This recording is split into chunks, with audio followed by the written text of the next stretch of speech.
and I'll explain it afterwards, but I'm warning you now. So. He's loud. Some of you know. It's beautiful. It's beautiful. It may be loud, but it's beautiful. Gotta make sure it reaches all those Yep. other realms, I guess, right? All right, you are live, guys. Welcome.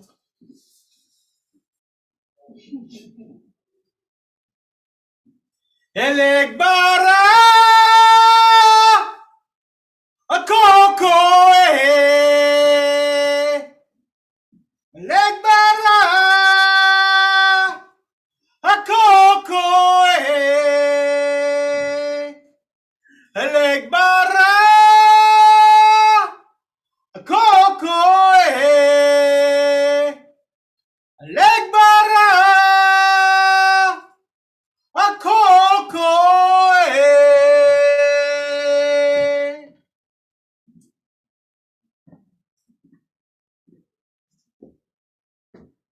Happy Halloween, everyone. Or whatever ween you're celebrating this time of year. I think that I want to start out by, first of all, thanking everybody for coming here in reality. I'm so unused to that these days. My name is Baba Teddy. In a second, I'm going to introduce Lady Kate. We are married, so we quarantine together. And when we're not quarantined together, we like coming out and talking to people. And we typically would go all over, but we haven't been out much, so we're just happy to be here.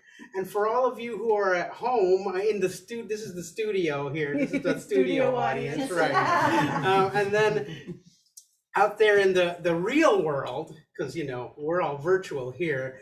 We've hired actors and we've put all the sets up. Some of you might have heard me sing that song before. I typically start a lot of ceremonies and things with that song. Here is particularly appropriate. Alegbara is Eshu, is Papa Legba, and is also the messenger. So we're going to talk about ancestral veneration today and about messages. And so Eshu is very important in that. In African traditional religions, whether it's Yoruba, Santeria, Lakumi, Obiya, Candomblé, Chimbanda, I keep going on and on. Typically, that's the first thing that you would invoke.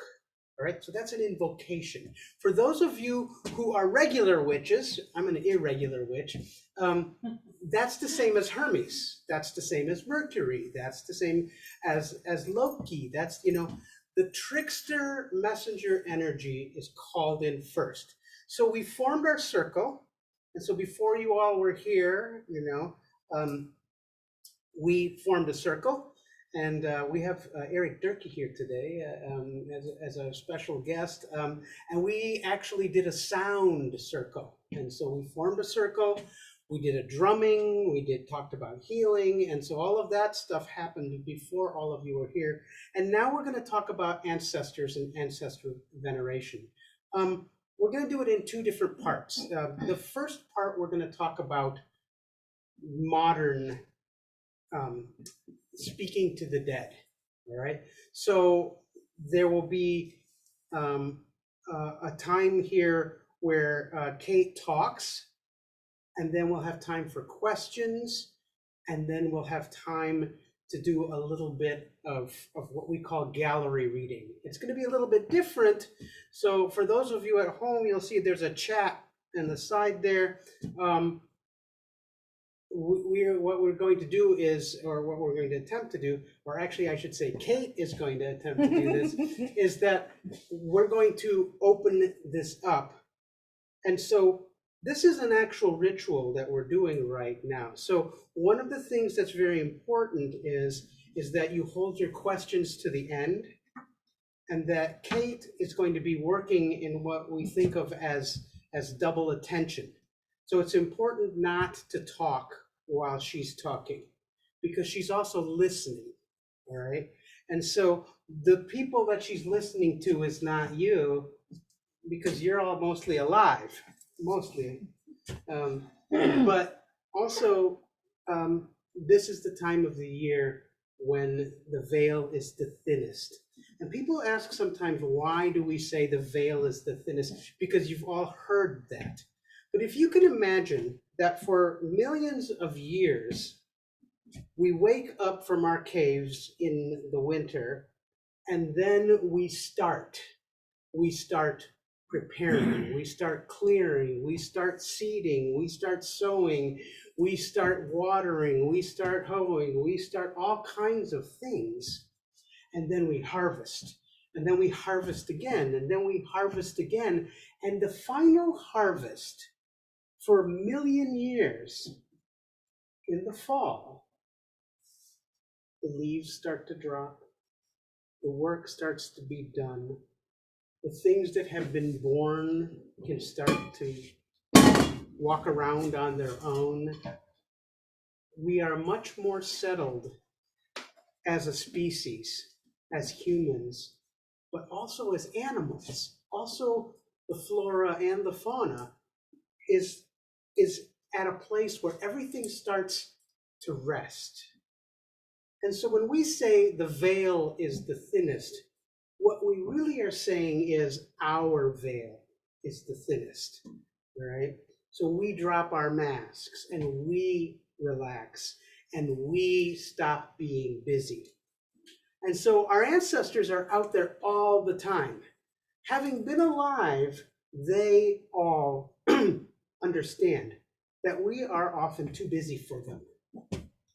But once October and November hit, before we get busy again with the holy days and the holidays, there has in almost every culture been this idea that this is the time when we can be thankful, but also when we can venerate our ancestors. There's a couple of ways of doing that, but the first thing that we want to do is we want to talk about just plain out talking to your ancestors, because we're going to talk about altars and that kind of stuff later, but that's a more ritualistic, ceremonial thing that we all do. And we'll talk about that, but first we want to talk about how natural it is, but also how different it is to be able to have dead people around you all the time in your life. Now, Kate and I live together, and in my view, our house only has the sound of us and our children. In Kate's world, all kinds of things are going on. And so what she's going to explain to you is what I don't see, what I don't hear, because I don't have that gift. I guarantee that many of you do have that gift and see and feel and hear in different ways. Maybe not the same way she does, okay? But so what I would like you to do is there's going to be probably for the next half hour from the calling in of what we just did until what she's doing is as she talks to you, she's also calling in. I'm going to sit off to the side and I'm going to finish this. And so this here is a white pumpkin, and what I just sang was Elegbara, messenger, or Eshu, or Papa Legba, Akokoe. And Akokoe means a bunch of different things. It means turn the road, the elbow or the knee of the road, and come to me. It also means koko, like a coconut, is a Yoruba word for head, for skull. And so you say Akokoe, and it means come and mount me, come and come inside of me, come and put me in a trance, or come and put a message through me. And so very often people who are mediums use medium, I use large, use medium, that's a dad joke. They call me Baba because that means dad. And so in Yoruba, they say Baba jokes. Baba is also the word for bad. So we're going to talk about calabazas. We're going to talk about calaveras. And we're going to talk about why jack-o'-lanterns and why pumpkins and why Pan de Muerte and why Alfanique and why all kinds of other things. But first, we want to talk about simple communication with spirits, with ancestors, and with ghosts. Now, when I say that, I'm saying the same thing. There's differences, but we're talking about this time of the year when we can be still enough. So if you can all be still enough, and everybody out there, because we think that it is possible to do long distance, because that people don't care where you are. They're there and we're here, and there is here and here is there and whatever. I'm going to bring up Lady Kate. And she's sitting there going, God, I hope he doesn't just keep on talking. And then we're going to talk about why we do this and why everybody can do this. But why, if you are in that space, or if you are listening to maybe her story, that you can start to see, or maybe already do. So hold your questions till the end, and know that she's in two places at once. And then we're going to do a question and answer, and then we're going to do an actual gallery reading. Okay, it's definitely busy here already, but we'll see who comes out, what comes out, and what's going to happen. This is Lady Kate. This is Kate Henry Jauw. She literally wrote the book on talking to the dead, and so. So for those of you out there, it's on Amazon, and for those of you here, see, this is how I'm plugging your book. So, this is Lady Kate, and she's gonna tell me to sit down and shut up. Thanks for having us too. Thank you for So, coming. I'm so glad that so many people came out and even traveled a little bit to come out to Lansing to join us here. I appreciate it. Never know how it's going to go. It's been a real funky last couple of years, so it's just rough. But this time of the year, of course, with Halloween and everything, everybody starts thinking about spirits and ghosts and hauntings and whatever might be out there. And like Ted was saying, for me, that's been like every day of the year. It's my normal, so I don't think too much about it really anymore. When I was a kid, it bothered me. And I first realized that I started hearing things. I think I was about 8. And, I had that consciousness about it when I would hear things. And I do recall, usually it would be when I was almost asleep, when we were talking brain waves earlier, Eric, with the drumming, and it's like, you get into that state where you're more open.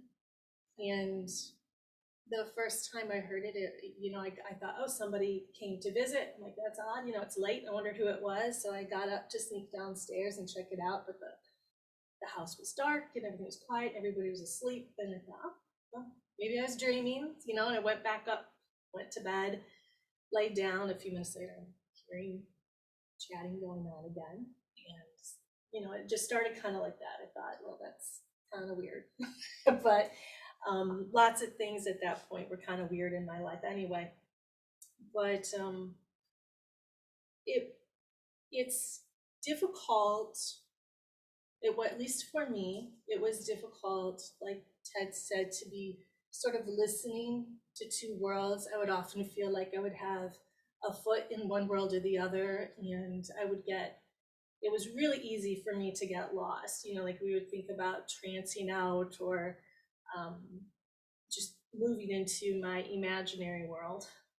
It was so easy, and it could become an escape, because I did, as a kid, I had lots of different things going on, so it was easy to just sort of like, I'm gonna go outside and escape into my world.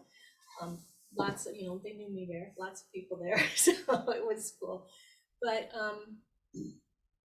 once I was more in school and started talking about it, and I would say something, and then of course I would have friends that would look at me a little sideways, like, that's like, I realized it was not normal. Not everybody thought, felt, saw, heard things like I did. So for a very long time then I shut that out because I could be chameleon-like. It was real easy for me to fit into different worlds. I had practice with it, so I could look real normal, like I'm really white. I could just walk in any place and be like suburban soccer mom or whoever I needed to be at the time. And I did that for a really long time, but I would have bad headaches and I wouldn't feel well because I was shutting so much out. And it was like that whole energy was just getting stuck in me. And it was literally, I didn't feel well at all. So,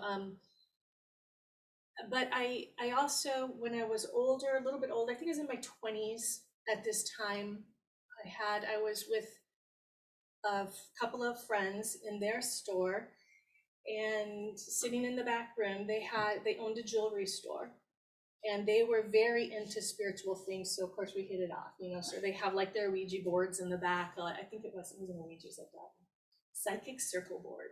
So, that made it less scary. I had no problem with Ouija boards. I know he does, so I don't keep them in the house, but it's like, I don't have a problem with, but portals, yes. It is true because it caught me off guard. When I was there, I had an experience, my first time that I got jumped, and it was really uncomfortable. I'm sitting in the back room. They had some, I think there were like some diamonds and some gold stuff, that were being sent in for repairs and other things that were in the back. And all of a sudden I hear this voice is like, take it. They tell me, take it.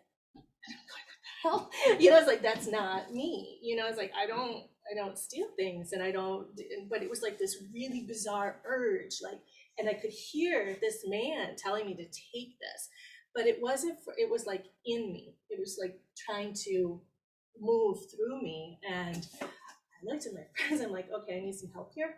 It's like, this is really weird. But luckily they understood and they were with me. So they helped back me up and get rid of this, pull this, this thing out of me. So there are different ways of like feeling, hearing, seeing that, and I'm sure some of you here have that ability too, but we react to it differently.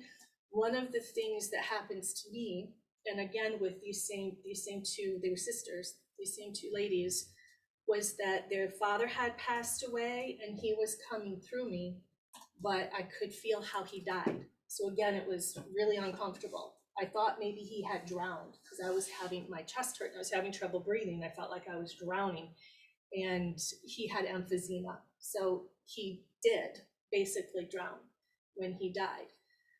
So that was also, those experiences, I had just barely started to open up again as an adult. Those things happen, I'm like, oh, I don't like this. And I just wanted to close that right back down again. Because when you physically feel stuff, it's scary. When you don't know what's happening, it's like, okay, is this me? Is this something else? It takes some practice to determine what belonged to me and what didn't, and how to let that go if it didn't. And it's just a little bit, that's like when feeling like I was doing that dance with one foot in this world and one bringing back really quickly over here because it made me uncomfortable and nervous about that.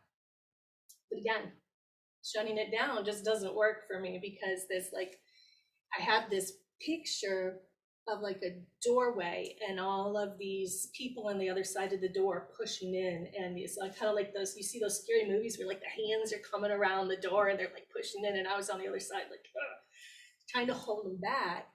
But just a simple thing somebody said to me once was like, you can set boundaries. You can tell them to back off, or you can set your boundaries here. You don't have to just be wide open. And for some reason, that was a revelation to me. It's like, I guess, but you know what? You might also find this to be true. I had trouble setting boundaries with the living. So if I can't do it with the living people, I wasn't so hot with doing it with the dead people. So often what we go through in a metaphysical sense is really giving us clues to what we need to be dealing with in our everyday life too. That's important to remember, and not just say this is all attributed to this thing outside of me, because it's easier to look outside of you than to look inside of you, and that can be nerve-wracking. But it's important to do. It's important to do. So eventually, I started to set boundaries and test that.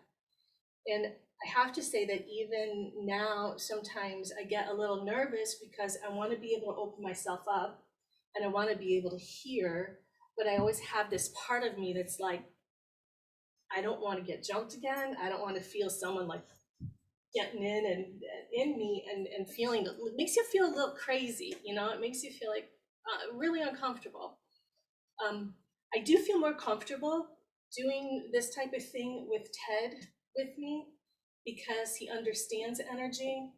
And I suggest, if you want to explore that, to have a partner with you when you're doing that, when you're experimenting with that, if you want to. It does help, because usually, like, people hear family members, like you, for instance, I keep feeling like there's I want to say an uncle, like a great uncle. No, I'm sorry. Yeah. No, yeah. Who's in a military uniform, but I'm holding him here, so I don't know. He hasn't said anything yet. He's just hanging out over there. But sometimes I will see and feel spirits like in a haunting situation, and most of the time they're just there. They're just kind of hanging out. Once in a while they're angry or malicious, or honestly not even human. So that's why I don't like to do things necessarily by myself. There was a time when I was doing this type of thing in readings for some ladies at a tea party of all things. But there was a gentleman there who used to be a caretaker who was really not at all into what I was doing, and it was really upsetting to him, and he kept getting in my face, and eventually I got scratched. And so like hurting, and I'm looking down, and all of a sudden I'm bleeding. I'm just standing there and I'm bleeding because he scratched me.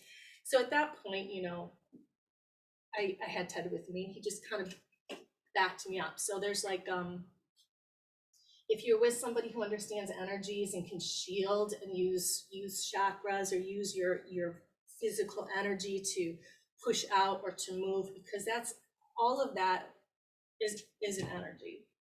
And you've got your own too. It's that same idea of being able to set boundaries. So if you can push them back, it's helpful to have somebody with you who can do that, who's not focused or too far into that other place. Just like we were talking earlier about trancing out with drumming, and Ted, you were talking about how you would help Baba hold his head. Like you could see if someone's going and trancing back, you'd physical touch or something or sound to help bring a person back. So I always feel more comfortable if I've got like a partner with me. For me, I normally hear. I don't generally, because I don't like to. And I think that's one thing I've blacked out. See like apparitions or ghosts or spirit. I have, like with my eyes, like with my physical eyes, I have seen that, and that always still, even as much weird things that I've seen, still makes me uncomfortable. So I've tried to ask, like, hey, don't get up in my face where I can see you with my actual physical eyes, because that's sort of unsettling. Normally I hear, but I will see in my head, like I'll just get a picture all of a sudden in my head of a person, and I can pick out characteristics, but mostly it's their energy, like their vibe. They're kind or angry or pushy or whatever. Sometimes you get a sense of people who will try to present a certain way, but they're really not that way. Like they weren't that way in life, but they try to put, it's weird. It's like when I see it, it's almost like they pulled like a shadow over themselves or a disguise and just like pulled it over their whole body. So I remember one time a gentleman who was actually very small in stature in life was trying to appear really big, but it just felt off. All I can tell you is it just felt off. Like that's not really you. And if I stared at him and thought about it, then all of a sudden it would just sort of dissolve and I could see who it was behind that. And so much of this is hard to explain, as in thinking that you just feel it. You just know like something's off. You gotta trust your gut. Sometimes you just know, and there's no other way to say it. It's like when I started hearing voices, and I remember telling my mom this, and she looked at me like there was something really wrong, and I just had this horrible feeling that she was gonna put me away if I kept talking about this. So I didn't, and I just like, I'm not going near that subject again. But I couldn't explain to her. She thought, oh, you're hearing voices. There's some psychosis happening here. You know, something is really wrong with my child if you're hearing voices. And I couldn't explain. It's like, yeah, I know my voice because we all talk to ourselves, right? You know, like you have a voice, but it's like, it's not my voice. Even though I heard it in my head, it was coming from outside of me. And there was like, it was very difficult to explain.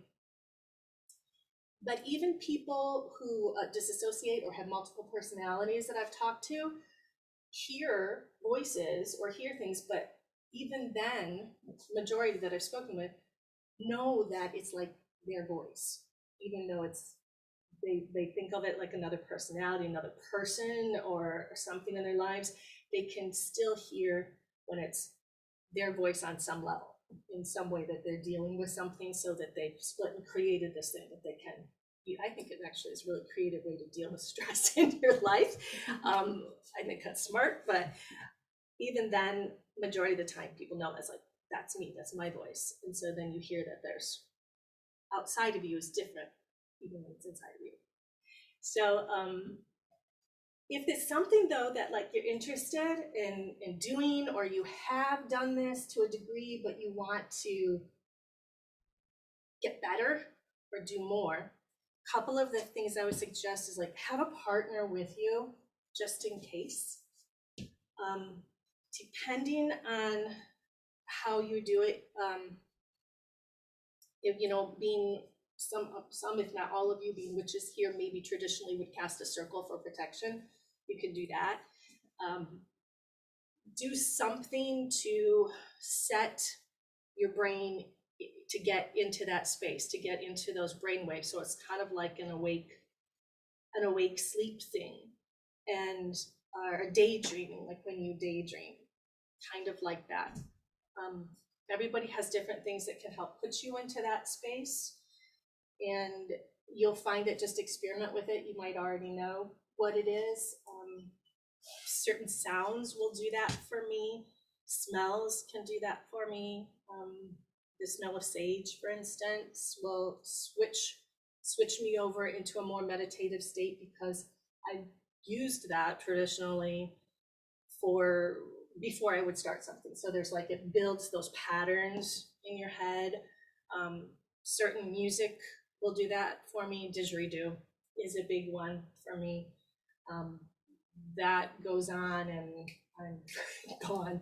I really shouldn't play that, you know, don't play it when you're driving or anything, because it's just, that's one of the things that works for me too. So there are different ways of doing that, but find what it is, because like I said, I would hear mostly, feel emotions. Oh my gosh, I'm very heart-centered. So if there's someone who comes at me emotionally, like there's a strong emotion coming from that person, I feel it. It's physical, like being a physical medium, like I feel the death, I feel the fear, I feel the happiness, anything, emotion, physical, whatever it is, I'll feel it in my body.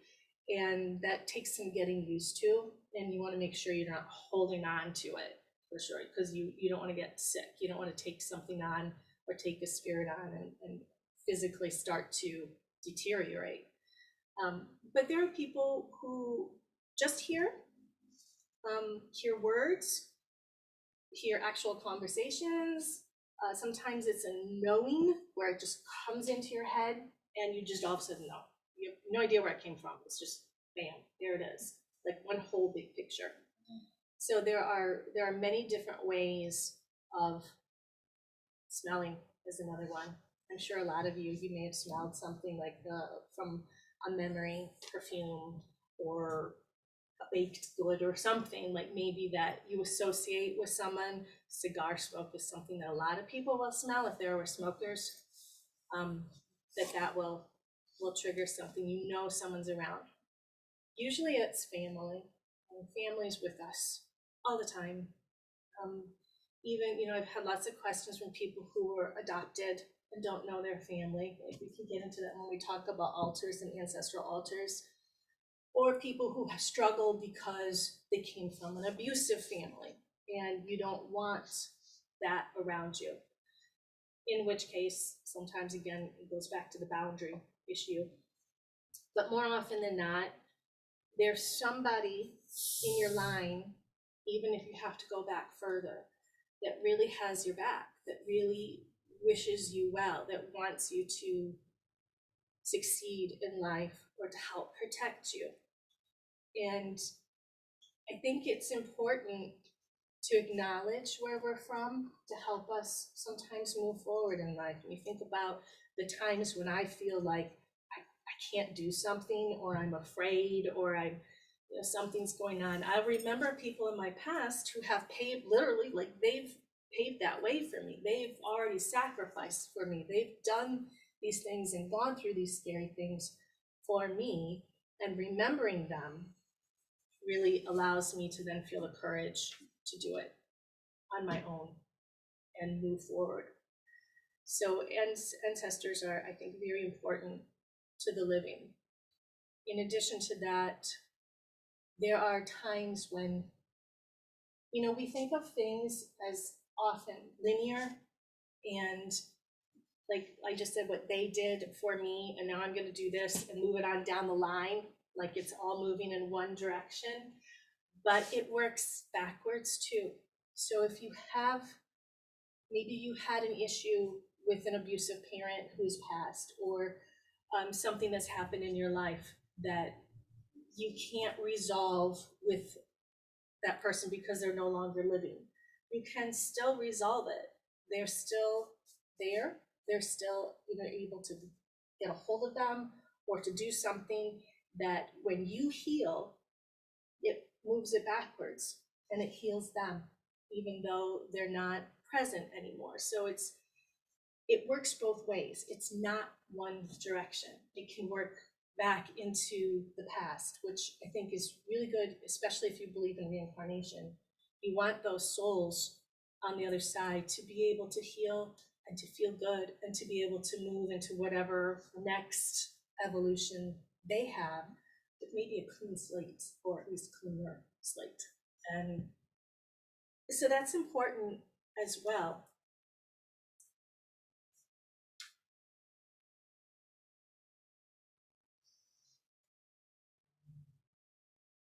Sorry.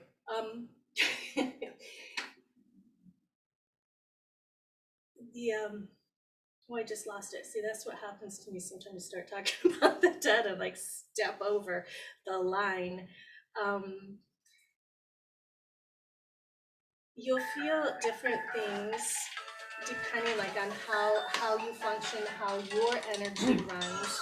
You can feel things physically, like I said, maybe emotion-wise, but you can also feel like having, sure, you've been in a room, you've been maybe someplace where there's some physical spirit standing next to your hair stands on end, or you get tingles through your body, or you get, something happens.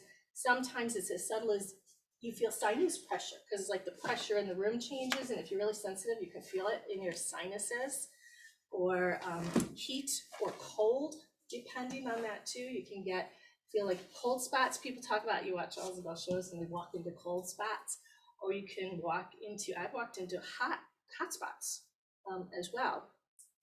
Or you feel, like for me, I will feel it's like electrical currents right off of the top of my head.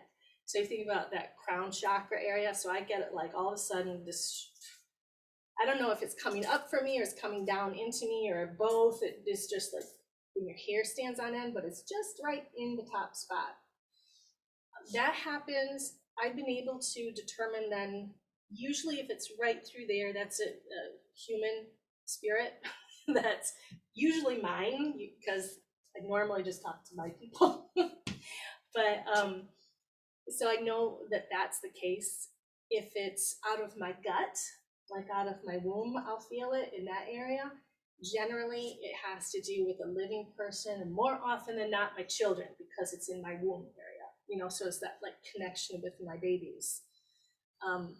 If it's someone who is like,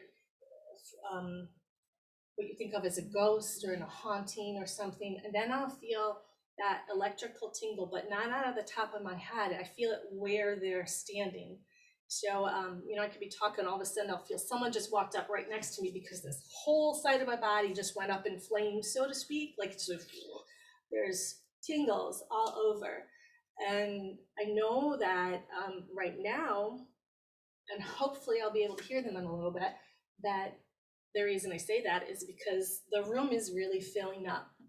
And so what's happening for me right now is it started behind me, but I'm starting to get like that feeling of tingles just all through my body. So they're not, it's not mine because it's not coming from here. So I recognize that it's like in the space because it's coming from all around me.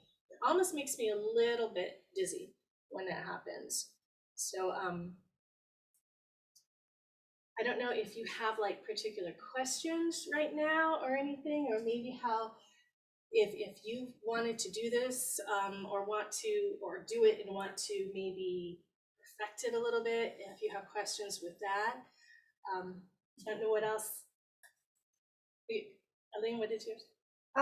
If you don't normally have a good connection with speaking with spirits, is there a way to improve that? How would you improve that? Well, that's, I think the important thing is to eliminate distractions in your life, number one, because it's real easy to get distracted by things.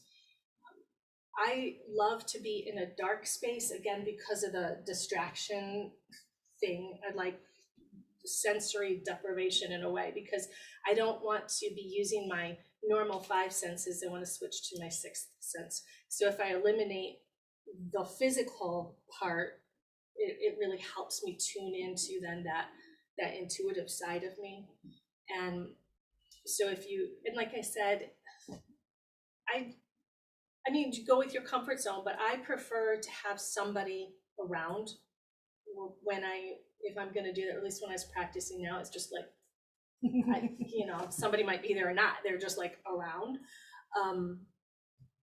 But doing that, kind of shutting down the outside world, so it allows you to just listen, sitting quietly, doing something meditative, because it's normally when you're in that space between awake and dream, that's when they can talk to you.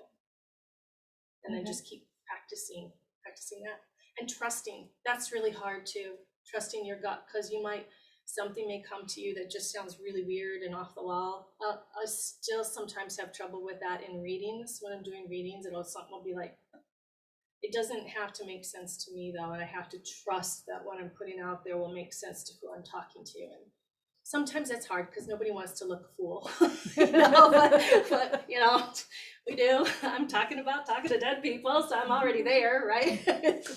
Yeah. I just wanted to mention that I think I might have been trancing while you were talking a bit, and I kept having to snap out of it. Oh, that's okay. I'm probably a little boring on that. I can change my voice tone. It was definitely more of a trance thing than an, oh, I'm falling asleep. I know the difference. I hope you come back refreshed and ready to go for the rest of the night. I have a off the wall question. Love it. How do you get them not to talk to Ted? Not to talk to Ted? Yes, but when I don't listen, they start pestering her, and she can't even see them or hear them. Until they start pestering. Well, I don't know. I think probably they know if they start him talking, they're gonna wonder how to get him to stop again. No, I mean, because Ted will hear too, you know, and if like something comes up today, I hope that you'd be like, oh, hey, you know, but he gets the information differently. He gets it more like all of a sudden it's just this big picture of knowing and understanding just in his head. So it's a little different. I think that when, like you guys have seen me before, it's like when I'm doing stuff, I'm either talking from my brain or something emotional, but half the time in ritual and stuff, like we never write anything down, we never script anything, we just go in, call it in, and let it fly. And so, but I don't see things. Stuff just comes out of me. And so that's the thing is that that's just my way. Like if I do a reading, like a tarot reading for you, I don't see things either. It just starts coming out of my mouth. And sometimes it comes out of my mouth before the card even turns over. So it's just everybody has a different way, you know. And so dead people typically leave me alone because of what you just said. You know? they want to get a word in. You pester them right back. Yeah.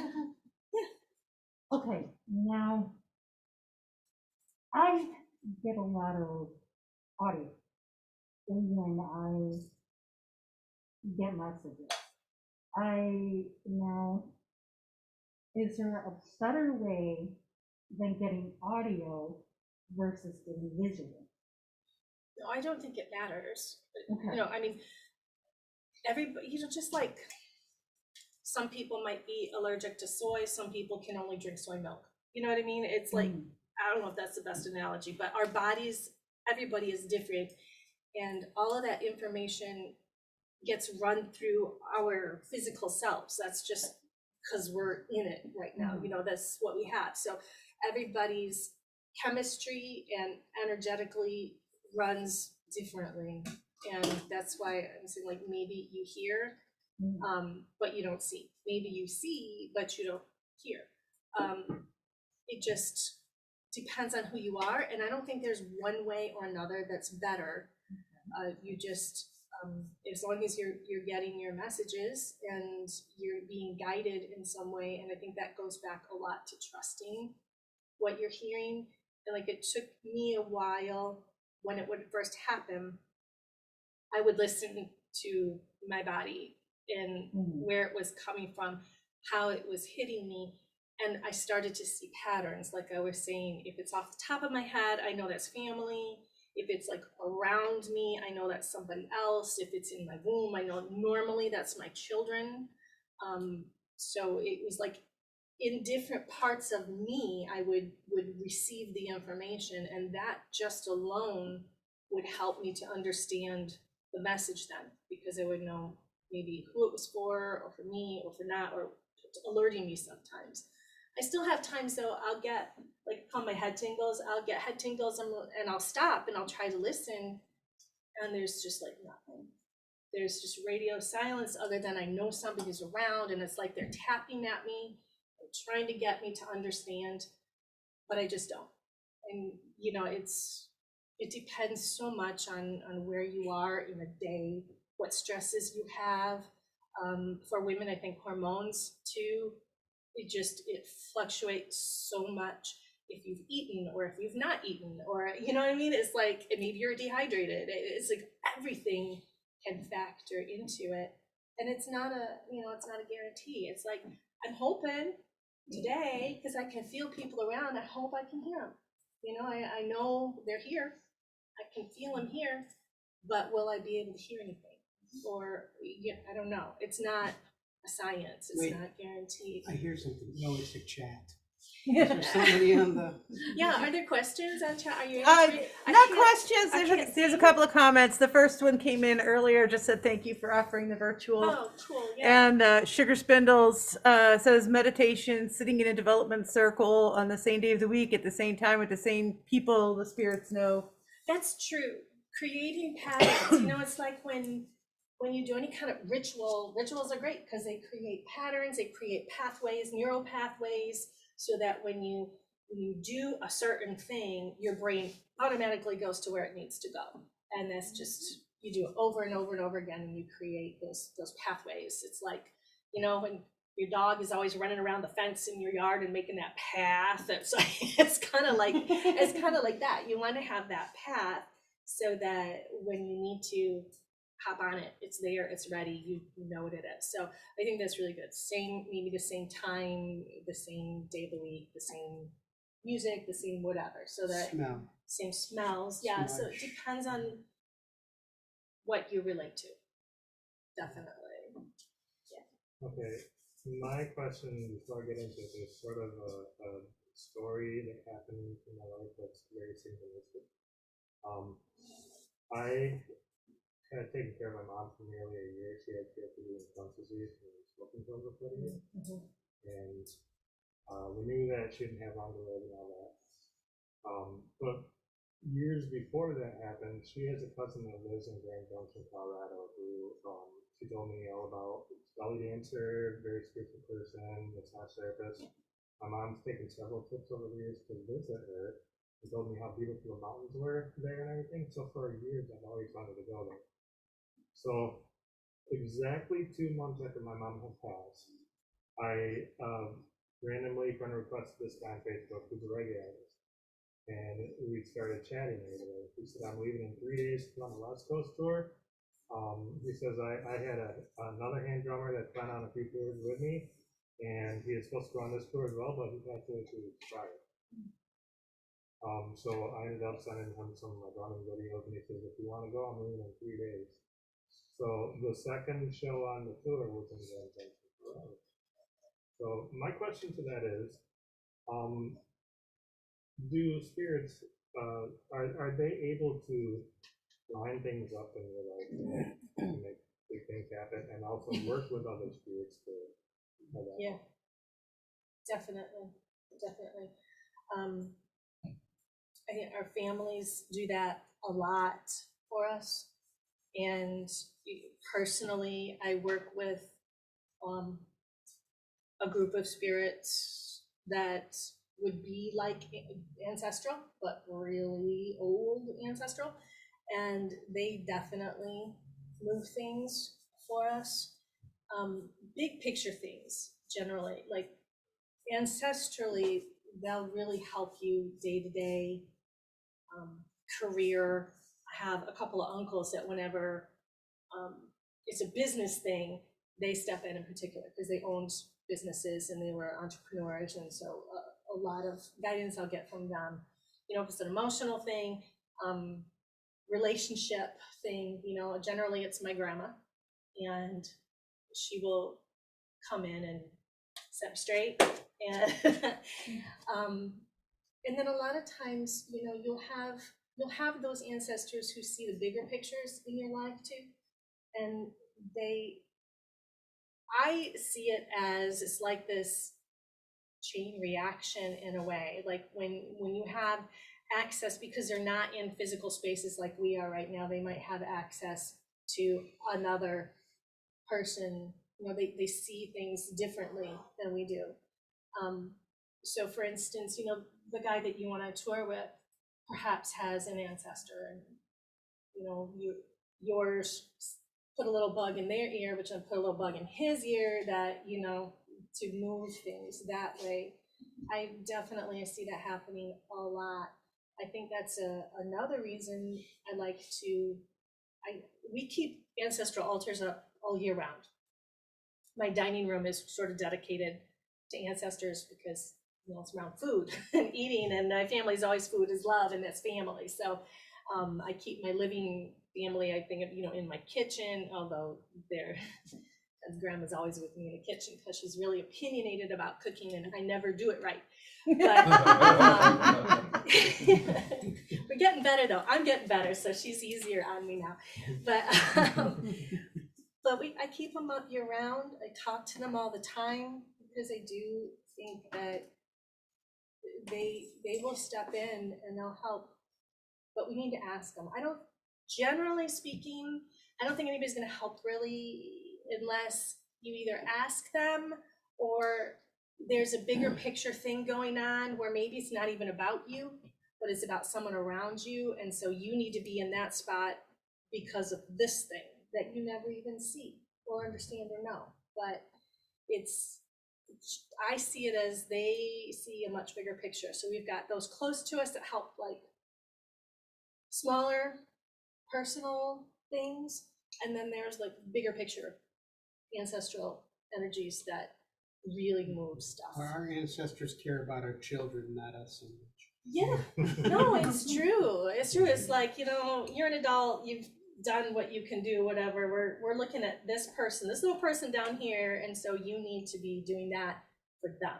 And you know, we don't always see it until later. And then like I'll see all of a sudden, here I am in Grand Junction, like why did I need to see this? But your mom wanted you to see it, you know. You needed to make connections there. There are places and experiences that she wanted to share with you that might not in living, but she still could. They still can. You know, you still get that. You had your hand up, or did you still have a question? Or Yes. Now, I hear things all the time. It's like a radio station for me on all the time. Now, how do you turn yourself off once it comes to you? I don't have time for it right now. Really, I do. I was like, you know what? I'll listen to you later. I'm busy, or I can't deal, or I can't, you know. And generally, it's respected. I mean, you just straight up say, I can't do this, and I'll get back to you. Like even set a time. Say, I have some time tonight at 8 o'clock. I'm gonna sit down, light my candle, get my room dark, whatever, and I'm gonna listen to you. But right now, I have to do this, and that's perfectly okay to do. So, I feel like when I get this message, I have to blurt it out. I don't care who it is, where they're at, what time it is. I've got to blurt it out. And it's that. well, I think you have to trust your gut on some of those. You know, you're going to feel somewhere in you, if something is holding you back, maybe, you know, yeah, you've got that information, but that person isn't ready to hear it, or it's not time to share it, or there's something going on where you just need to step back a little bit, and you need to listen to what the feelings are in your body in particular. I trust my body. My head will mess with me, you know, or your ego will mess with you sometimes, but your physical body never will lie to you. So feel it in your senses, in your skin, or however it works for you. I think that relates to what Eric was saying too, though. It works both ways. Just because they're dead does not mean that they have your best intentions at heart. No. And they can be just as rude in death as they were in life. They can also be as manipulative to people who are open. Like if somebody is closed at the grocery store and they see you're open, they may go to you because they can get you to blurt out stuff or whatever, you know. Like Kate can be driving and she's like, no, ain't got time for that. You know. And then but I mean, I think that a lot of it is just discerning and experience. And also I think what Kate said is true. It's also ego.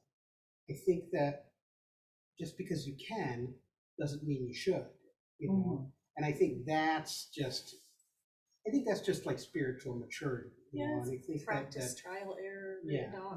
And I think you just do it and learn, make mistakes, get blasted by the lady in the grocery store, you know, and then feel that. But I think what Kate's saying is true. I have this feeling inside of me that knows when to let out. Sometimes I listen to it.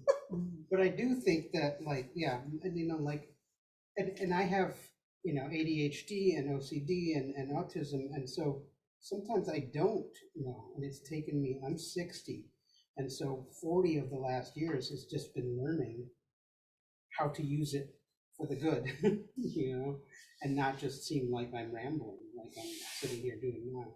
You know? But I do think that that's not a thing that just happens. I think you just gotta practice and make mistakes. Okay. Any other questions? You stretching, or do you have a question? There is something that I noticed since I've gotten a little more into spiritual things. I don't really hear things that often, but I've gotten touches, mainly from my deities or from spirits.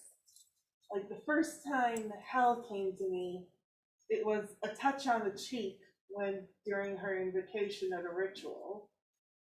So I'll have a hand on my shoulder or something like that. But I haven't heard anyone yet. Well, it's nice though that you feel their presence, literally. I made a face, I'm sorry, when you said that, I made a face because I had a bad memory of a touch once. So they're not necessarily all bad. And it can be very reassuring, you know, when you can feel that. And that again is like, you know, you're able to feel them through like your skin and pressure. So the electrical currents and pressure that you probably feel, if you start recognizing that more, then you might feel pressure, like I was talking about, in your sinuses or in your ears or that type of thing. You might start to notice before the touch. You could even feel if somebody's with you or in the room, because you'll feel a pressure change. Could even be on your chest or in your lungs. You know, you can feel it differently. So now that you recognize like that's your thing, you can start to work with that and start to pay more attention to like really more subtle energies than an actual touch. It's like we've got a comment here from Sandy. I think sometimes hard to relay messages for fear that person will look at you like crazy. Yeah, that's true. That's true. That's still hard for me too. I try to get out of my head and get out of myself and just tell myself, no, this isn't about you and it doesn't matter. But there's still that part of you that it's like you feel a little bit uncomfortable about it. I think for some of us, it's like, you know, like coming here today, I feel conflicted because like there's a part of me that's like, I really want to be able to hear somebody and be able to share something and be meaningful. And then like, what if there's like nothing and I just get shut down? Then I'll feel really foolish, or, you know, so there's that part of me. And then I think, okay, I had these conversations with myself a lot. So there's like this time where I'm thinking, well, I get hard on myself and think, well, do you really want to do that because you want to give someone a message, or do you just want to look cool? Or do you want to be like, I'm special, or I'm, you know, I can do this. And then there's that part of it too, I think, that sometimes we get. And so it's like this weird balance, you know, I have to, and then it goes back to trust. It's like, all right, let it go, let everything go, and whatever happens, happens. And, you know, because really we can't control anything in our lives anyway. We like to think we can. It's like, we've given up on that, you know. It's like, yeah, I have this great job and I'm making all this money and I'm doing all the logical, reasonable things in the world and I've got control over this. And then all of a sudden you get canned and everything goes to hell and you're homeless or you're whatever. You know, it's like, ultimately, we just can do our best and move forward. And I think plan, try, but be ready to move and shift and change if things don't go as planned. And the biggest way to do that is to sort of pull yourself out of the equation, you know, and just like let it go. Like Ted was saying, you know, he says we don't script things. When we do rituals, we don't write things down. We don't plan in that sense because we've learned to trust spirit in particular. We always talk about things. We always have an idea. We always know, like, okay, we want to sing these songs and this is the direction we're going and this is what we're going to talk about.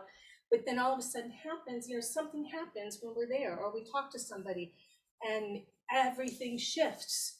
And if we had memorized a script, or if we had done something like that, we would be lost and we'd be stuck and we wouldn't know how to proceed. So it's like everything we do in our life is kind of like a reading, like we're reading somebody, reading. Our whole life is like that, you know. And that's the best way we have found to navigate it, is plan as much as you can, but be open, because like what happened to you, someone's going to call you up, say, can you be here in 3 days? And then you trust that, okay, yeah, all right, I'm going. And you trust it and you move with it, and then the good stuff happens. And then it puts you in a better place.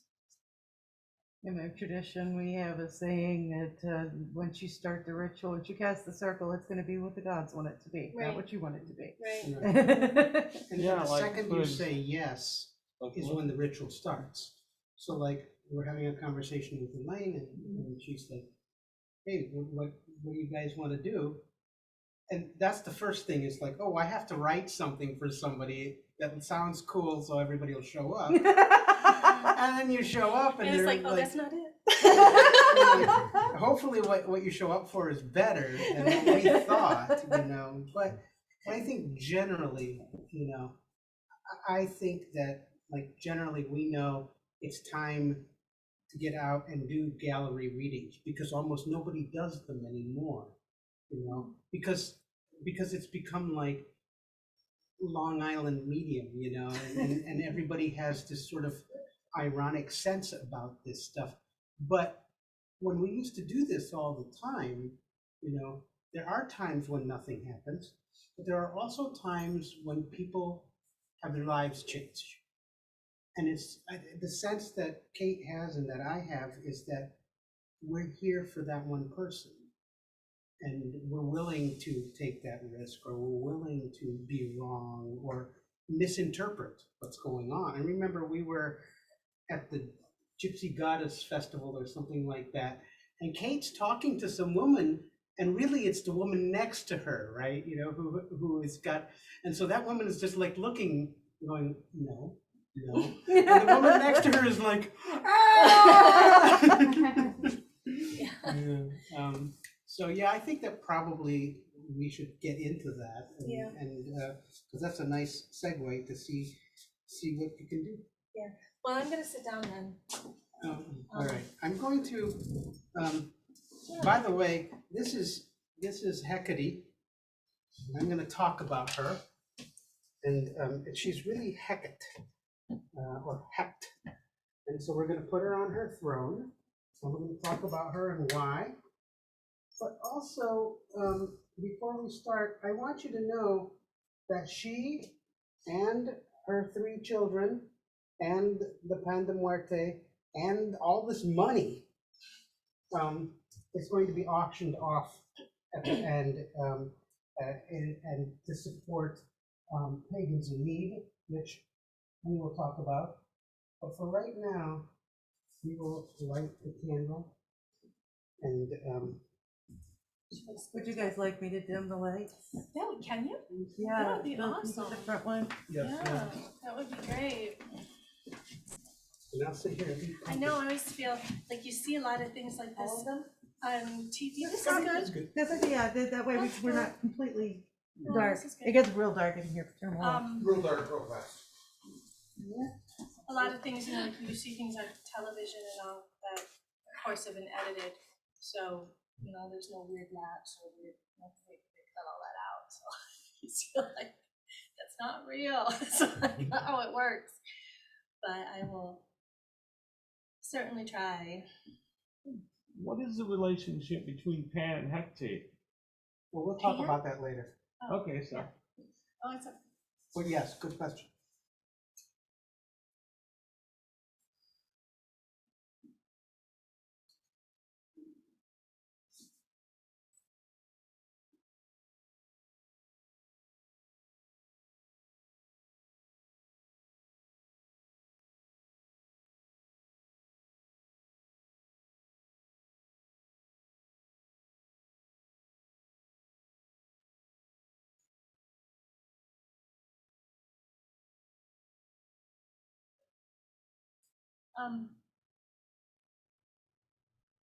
I'll just, like I said, I'm just gonna throw stuff out here.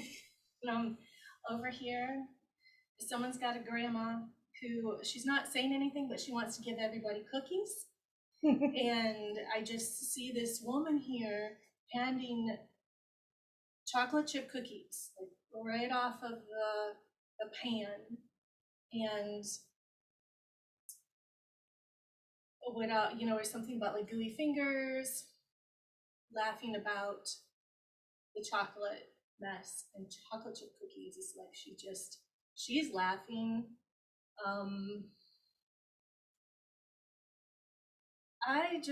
The name, I don't usually get names, so I'll just go with it. Steve popped into my head. I don't know if that helps anybody or not, but she is just a really happy, jolly person. I'm glad that's like my first person to come through. But in particular, she's focused over here.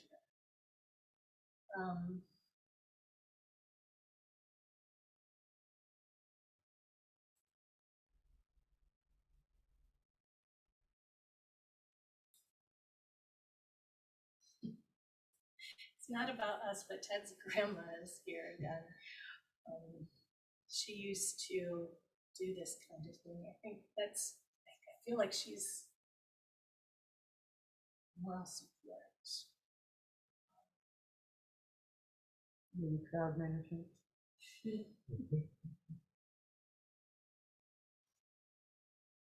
And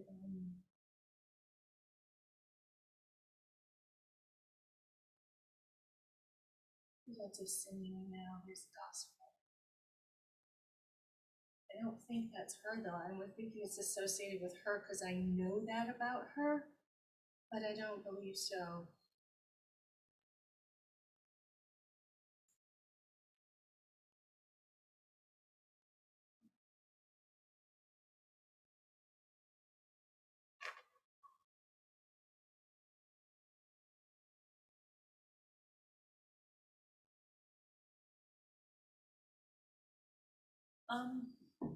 Remember earlier I was talking about a gentleman in, I believe, a World War II uniform. I want to say Army. That was gray, I think. Army gray? I don't know. I'm bad with history. I'm going to say World War II. And he's very stern.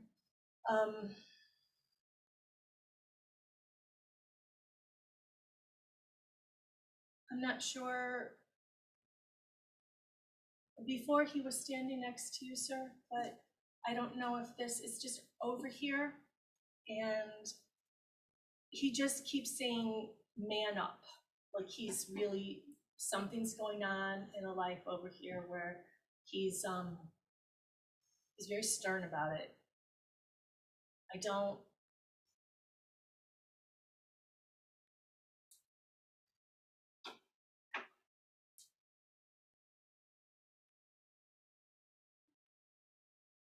I'm not sure I really like him a lot, but just the message.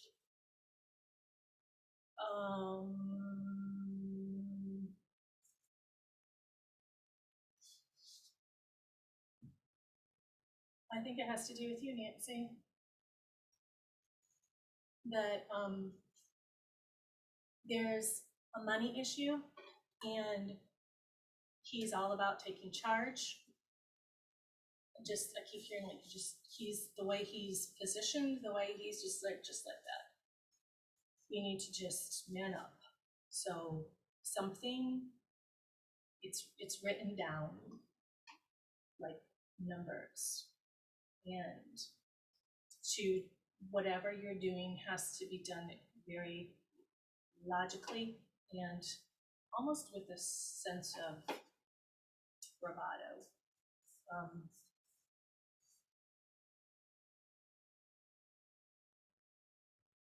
He's nodding.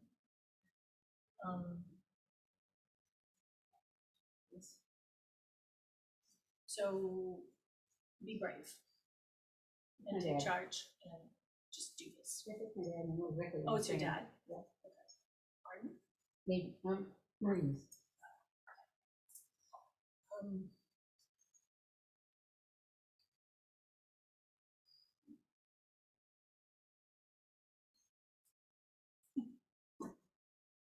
whose grandma is over here? Because she's funny and I really like her. She's just happy. She's got really nothing to say. She's just kind of hanging out.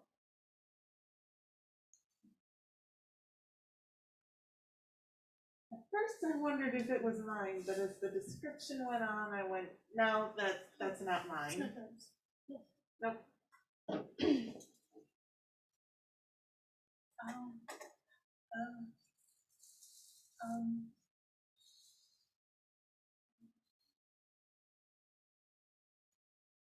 Did you lose a dog? A dog? Did you lose a dog? There's a dog over here. Is the dog white? No, Is it like a husky? it's more like, well, yeah, I was gonna say it's more like a German Shepherd, husky type breed. Is it like white with brown spots? I don't see details, just that it's like, my first instinct was shepherd, but then I'm like, no, but it's like that size and kind of shape. There? It's came in from over here. So, I really rarely get animals, but, it more like he's shown up just to say, hey, I'm okay, and that this dog is still with. Did you have a dog? Because he just kind of is hanging out over here, Other side of the circle. from sort you. of in front of you, Mhm. about front of me? 6 feet in front of you. Mhm. Yeah, I lost a husky a while back. She had cancer. Okay, well, she's just sort of like still with you and just kind of, I think, showed up just like, I'm okay. She appears in our car sometimes, and our friend was yelling at us one time to Really? let your dog. You can put your dog out back. And we didn't even have a dog in the car, but you could see her playing his Yeah, days. well, yeah, there's Then- still a really good connection. Then she jumped on his bed and wanted him to pet her.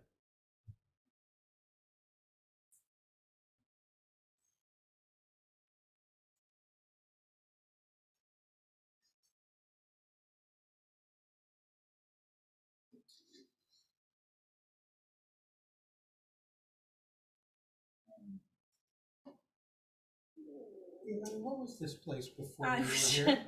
Do you feel The people? last place in here was a yoga studio, Catalyst Warrior Yoga. Where, was, that's funny you would ask that. Like I was saying, there's a difference between spirits that are like your family. They feel different than spirits that hang around here all the time.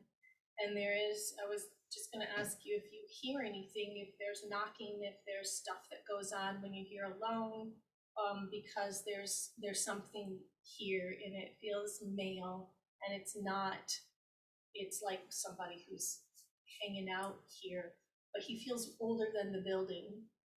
So I don't know what was here before or anything, but I don't know when this building was built, but he feels older, like 1940s. The building was built in the 60s. Yeah, that's what I was gonna say. Buildings. We joke though that it's built by the Fae or run by the Fae because nobody can ever find their way around here. Even the regular, if you have trouble finding keys to manifestation or weavers of the web, it's not you. Even the delivery people can't find the place and go to the wrong doors constantly. Well, I think that's because whatever was here before has such a strong pattern still to it that, like people might be following the old patterns of where it used to be a door or used to be a hallway or used to be, but it's not anymore.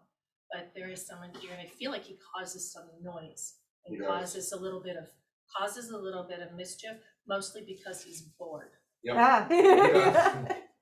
Okay. I've seen him when I'm here alone on Saturday mornings. Do you Pantry. physically see him? I physically see Okay, him. well, See.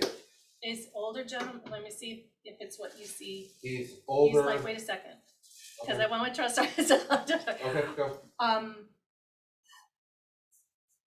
Feel like he has a receding hairline, average build, a little bit of a pot belly. Seemed like he was somebody that would, feels like he's somebody who would work on furnaces or work on metal, work on machinery. And he doesn't seem like he's slightly ornery, but mostly he just feels bored. And I don't know why he's still here. I'm wondering what was around here before. I don't know what was around here, but the jars, the herb jars. They they'll pop constantly. You That's heard fine. one do it just a few minutes ago. It's him. Maybe that's the tapping or clicking, like it here, like he was making noise. Yeah, he plays with the jars, and Been doing that ever since we moved in. ever since we moved in, he plays with the jars.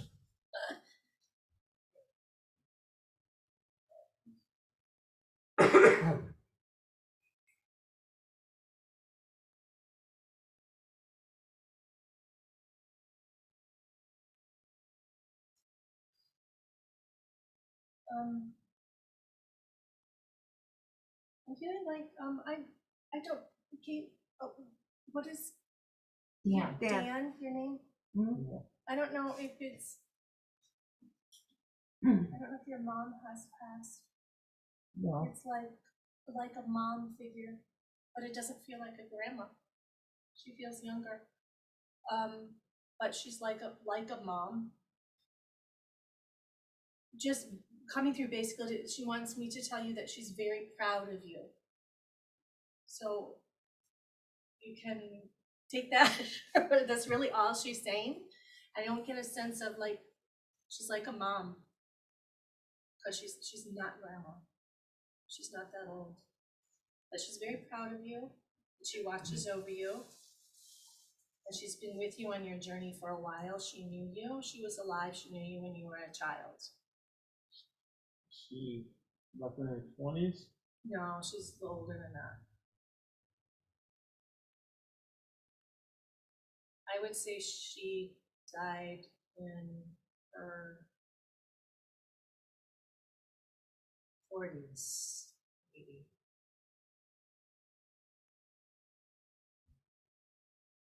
Heart attack, maybe? What? Heart attack. Maybe. Something to do with a heart. Broken heart. I don't know, there's a heart. Long heart. But she was like a mom. I don't know. Did I know? Knew you Did I- when you were a kid. Did I realize she passed away or not? Somebody hadn't seen in a while? I don't know. I don't get that. She kind of tall?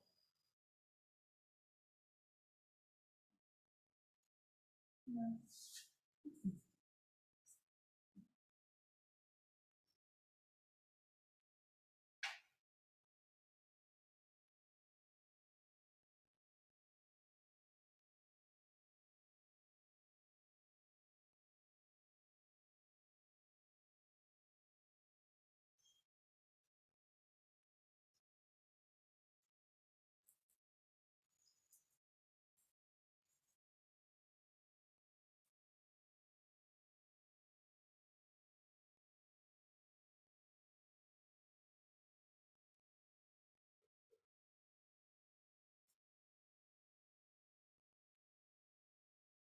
It's kind of quiet now.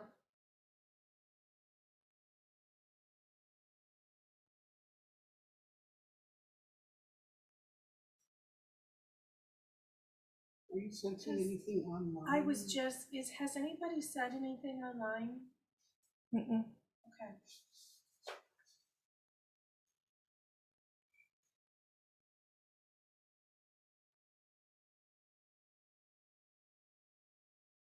No, I feel like it's quiet. I feel like whatever anybody had to say anything, that was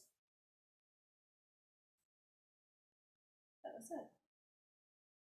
No, it's really weird because I don't really see or hear people ever. I do think that what I sense is the history of a place, and what Kate said rings true for me, that we're sitting on the footprint of something else, and that whoever is there is still in that footprint. Yeah. But it is older than this building. It is also like, it's almost as if we were in the place where there was a farmhouse, like where we live right now. There was a farmhouse, but now there's 3 houses where the farmhouse used to be. But the people who owned the farm still move about in the farmhouse. And so part of that is where we live, you know, and so that overlaps. And so what I feel is that there's some sort of an overlap here. And oddly, when you said yoga studio, it's almost like whoever's here is happy about this non-Christian stuff that's going on and not happy about the other stuff Oh, that's going on. you know what? There was a church, Mhm. a Christian church Yeah, yeah. that met in this space. Remember Bob told us? Yep. They used to use this space and then they lost their membership. They couldn't afford it anymore. And I think they moved downstairs. I think they're still here. No, No? no, they're gone because he told me that the reason they're gone is because she paid a year's worth of rent on this building, on this space, Uh-huh. and they moved out because we were thousands and thousands of dollars behind on rent. Okay. Yeah, I knew they hadn't been able to pay the rent. So So yeah. that's the sense I have, is that whoever was here a long time ago, like, I don't know how long ago, that they're moving in the footprint of this area, and they like you, and they like the last tenants. They did not like the other people. And what's weird about that is that my sense is that they are Christians, but they like you better, Mhm. you know. And I had this feeling like, because this happens like to me in readings and stuff too, is that people can see who you really are. You know, they're not as tied down to what they believed in their lifetime or whatever. And so when Kate was talking about cookies, which, you know, should materialize right about now, Yeah, that's good.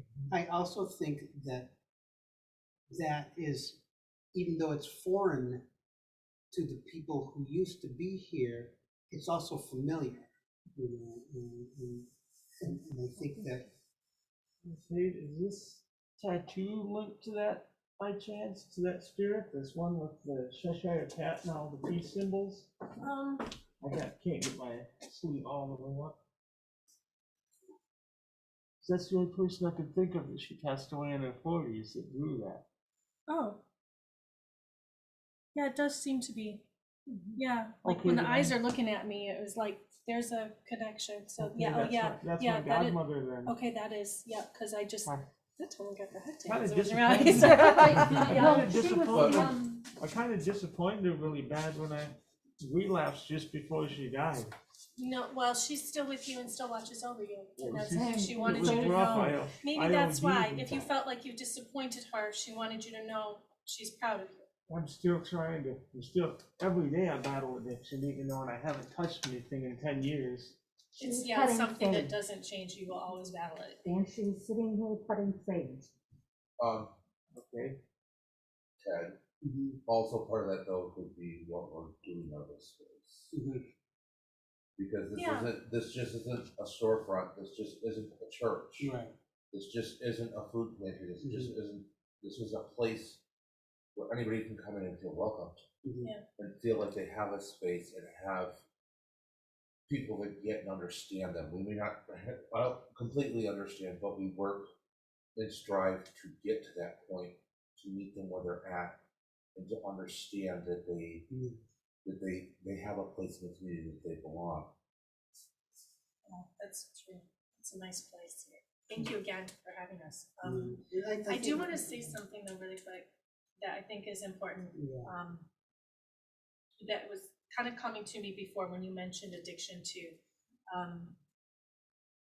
When you're interested in talking with the dead or working with the dead, it's, you know, a lot of times people want to go out to haunted areas, haunted houses, graveyards, wherever, and see what they can experience or do. I think a couple of things important, like again, buddy system, you know, bring something to cleanse yourself with when you leave so you don't take anything home with you. don't go under the influence of anything. Do not drink before, do not smoke before, don't do anything. You want to be in your body totally when you're going to do that. And I think it's I want to say it's rare, but then sometimes it's not. That you see like in a lot of ghost shows and stuff, and they try to make things very dramatic and say, oh, it's a demon or it's these things. Usually you watch those shows and you're like, oh no, honey, that's you, and you need to get some counseling or you need to have something in your life to help with those things. But there are demons, I guess, for lack of a better word. I have run into a couple. There are things that are like part of the earth, part of nature. Maybe people think a part of the Fae world. They're not how I pictured the Fae. I've run into things that, you know, are really different and I think should be respected. I wouldn't mess with them because you don't know, you just don't know. They're not human. I think 90% of the time you're going to run into humans of some sort, human spirit, humans, you know, leftover energy, but you'll know. I think that like when I have run into demons, and I have to say, I don't really, it's not like I judge them, like I don't have a Christian view of it. To me, they make me, to me, it's kind of like if you were to encounter a shark, they just do what they do. You know, there's no, they don't care about you. They don't care about the emotions. They're not being evil, so to speak. They're just doing what they need to do to feed or to evolve on their own, the things that they do. And the thing that I noticed about them is the fear that they will create. Is like monsters, you know, and they're scared to get the energy. You know, I think that's like really, it's amazingly true. You know, I think that's kind of the purpose, is to get that fear going. So like if you, I'll tend to feel that before I see anything, like all of a sudden this just weird overcome with the fear that I'm like, wait a minute, that's not right. It's like, I'm not usually feeling like this in this situation. And then you kind of tune in and you can then protect yourself. It's an elemental. But not always. Yeah, some are. I've seen some really weird things, like what you're talking about, trees. I've seen things related to trees. In particular, I don't know, it's not the tree, but it's related to it. So you may see things like that. I've seen them on rooftops or in the woods, or, you know, there's just different stuff out there. More is it, Shakespeare, more in heaven and earth than is dreamt in our reality, you know, and it's true. And I think that you just need to always be in control of your faculties and bring a partner, cleanse yourself, don't take anything home with you. I think that before we leave the gallery, we typically, like when we do readings, we do our readings unprompted, like you don't give us any clues, you don't, you know, and then we turn it around, and then it's like, what are your prompts? What are your questions? What are your, you know, but also I think it's important to me anyway, because I don't necessarily see or whatever. Like when I do readings or divination, it's important for me to not be influenced by you. I almost said polluted. But it's also, at some point, your intuition counts, you know, and so we want to flip this around. And also, it's like, I know for a fact that half a dozen of you, when Kate was talking, also had a feeling about who that was or what that was or whatever the thing is. Like, for instance, I watch you guys, and you guys are so close that things that he doesn't see, you see, or you feel, or whatever. And so, so let's turn that around. what are your questions, but also first, what are your impressions? You know? And that Should we turn includes the everybody lights out on there. again? Yeah, what? Want to turn the lights on again? So You can, see, or are we good? if you want to answer questions that are if somebody has a question about Up why to you Johnny guys. doesn't love Y'all them. ready for the lights up? We can turn the lights up Yeah, whenever. fine, whatever you- fine. Yeah. So, so let's, because I know some of you are sitting on your questions right now. I can feel you. So Sorry? does anybody have a particular question about, first of all, about what we're all feeling or experiencing here? And that counts for online too. Y'all use that chat box if y'all need to ask a question. Okay, now, when you were describing some of the stuff about the cookies and, about the dog, it was like almost as if I knew before you even said it, what it was. Mhm. No, has that ever happened to you before? Yeah, I think because, well, like for me especially, it helps turning the lights down because that eliminates one of my physical senses, so we can tune in more. When we're in a group, you can sort of entrain and feed off of each other. That's what I think, like group rituals, circles, things like that, raising energy. I mean, it works when you're with a lot of people. And, you know, like the same thing I think that was happening to you before I said something was similar to when Ted, you started to say about what was the space before. It was right when I was seeing the man who was wandering around the space before it was the space. You know, it's like, so it's like it all comes into us at the same time, but in different ways. Like he maybe had a knowing or like a question, but you know, I was seeing this dude, you know, coming around. So it just depends on, you know, like how you interpret the information. But I'm sure like lots of you would have some sort of feeling like there's something, or you sensed something, or saw something, or had a knowing before, like that. I think it really helps when you're all, even sitting sort of like in a circle, it just energetically helps that flow. My godfather was saying that he knew your husband, Oh yeah? because he was a drummer too, my godfather, when he was alive. And he's from that Grand Rapids, he knows somebody in here, he's from the Grand Rapids area, his name was Quentin Dare. I don't know that name. How do you spell that last name? Dare, like the Dare officers. Dare? Yep. He used to raise pit bulls as well, and he was a construction worker. But he was a drummer in a lot of local bands around here. We had a comment online that Sugar Spindle says there was a mom baking a yellow cake with chocolate frosting for a birthday. That's what I saw or felt. Not a question though. Well, maybe it was grandma.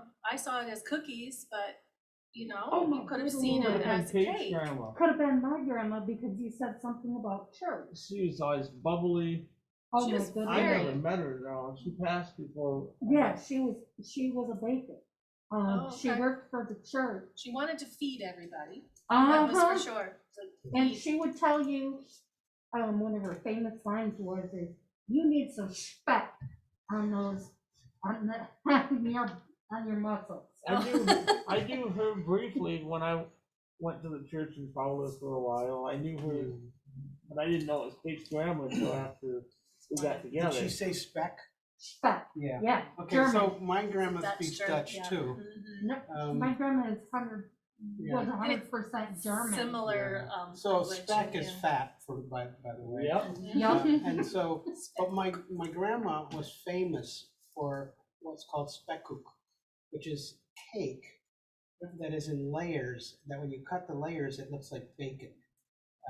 It's like a dark layer, a light layer, a dark layer, a light layer, or whatever.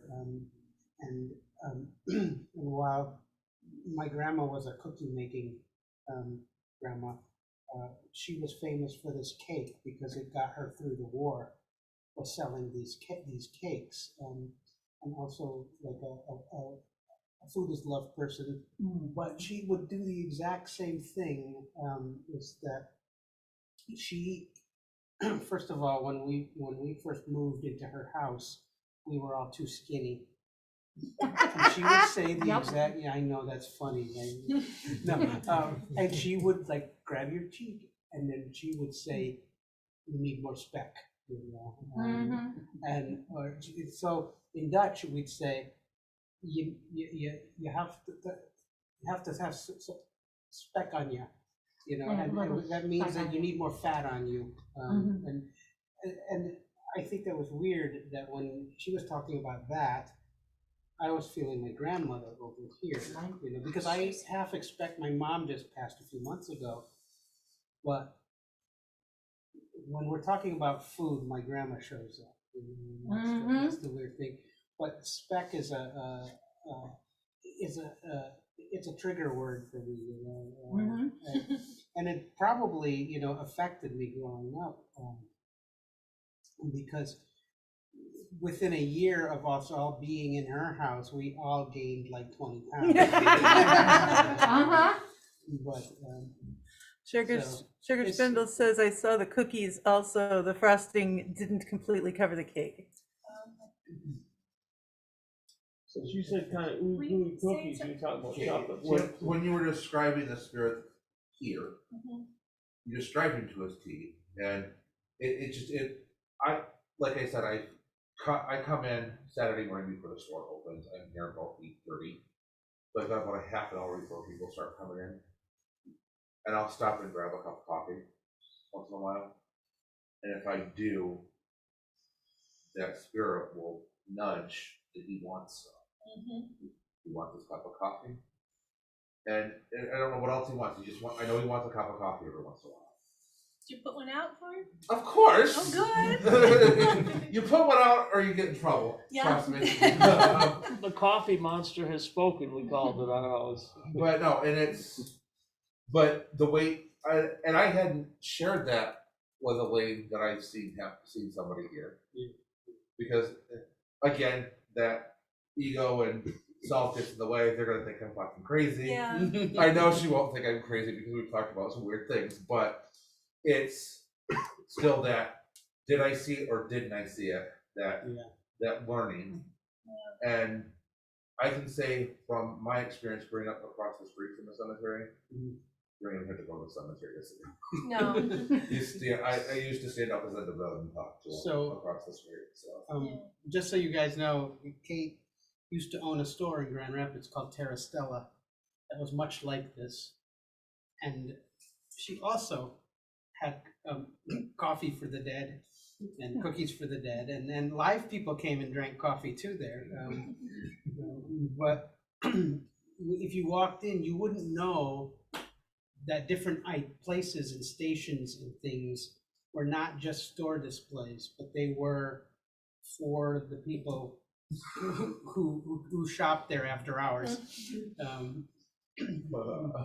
Yeah, we get a lot of that. we don't know that in here. Come on.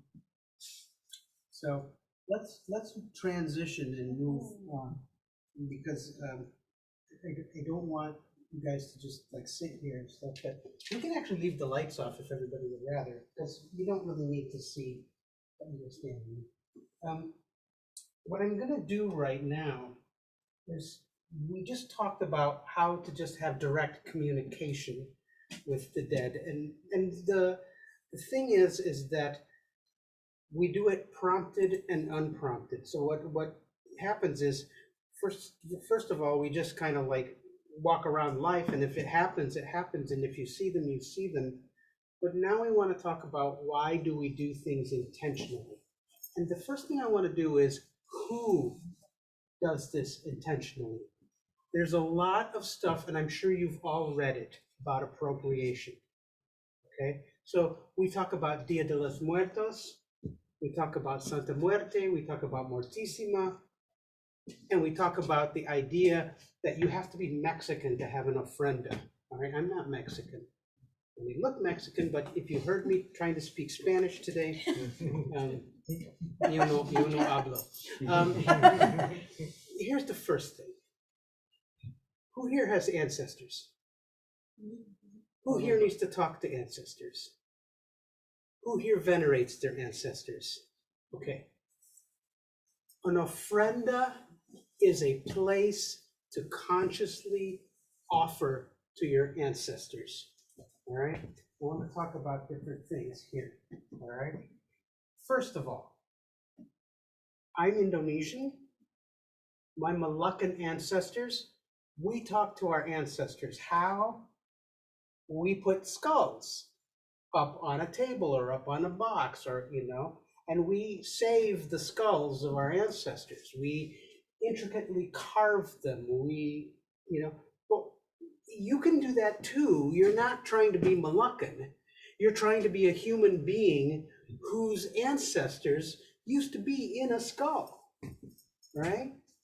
The idea that you can visualize your ancestors in a specific place, be it a skull, we call that calaveras. In Indonesian, we call that calaveras.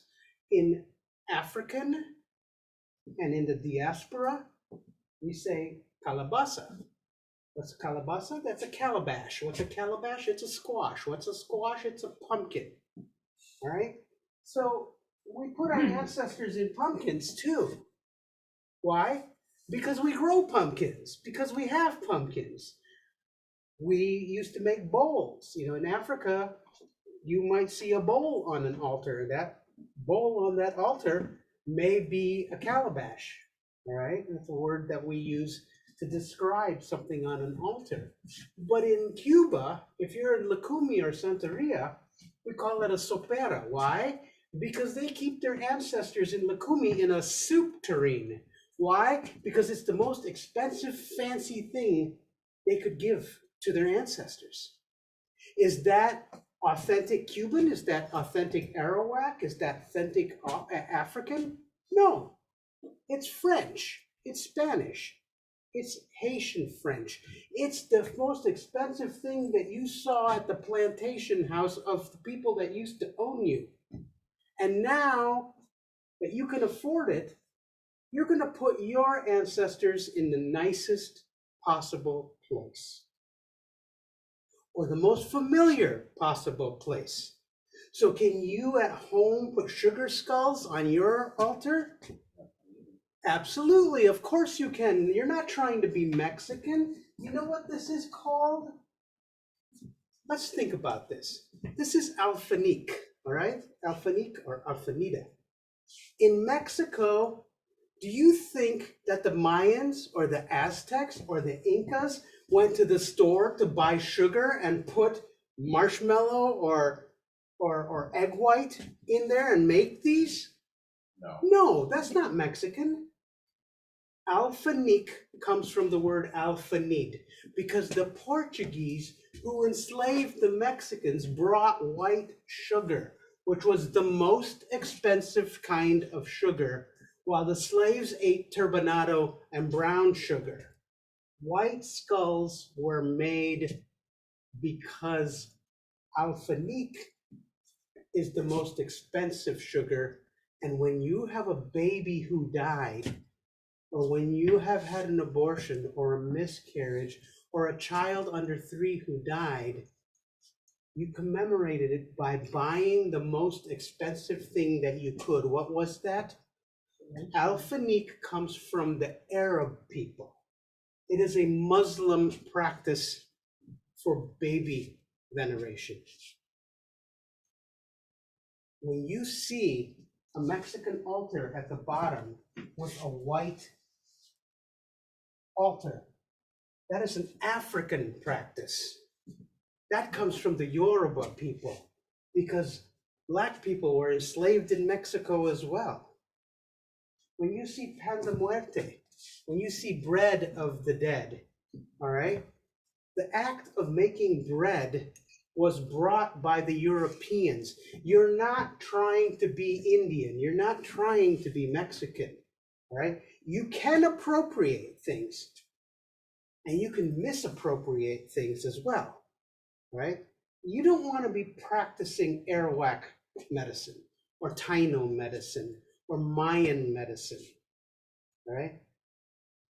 But honoring your ancestors and honoring your dead You know, giving candy or coins to children does not belong to one culture.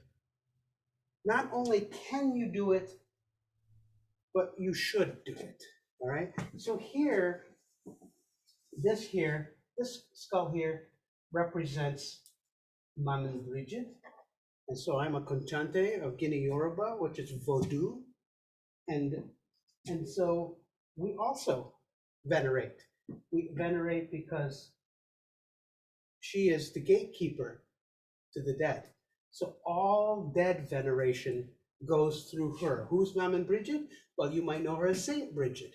You might know her as Bridie. You might know, you see what I'm saying? It doesn't belong to any one culture, right? So on this here, you also have the symbol for Bridget, but you also have the symbols on here for all of her manifestation. There is a Cygnus swan on the back here. There is her crosses. All of the different crosses of all of the different Bridgets are found on here. Because Bridget is Bridget is Bridget is Bridget is Bridget. But Bridget is also Oya.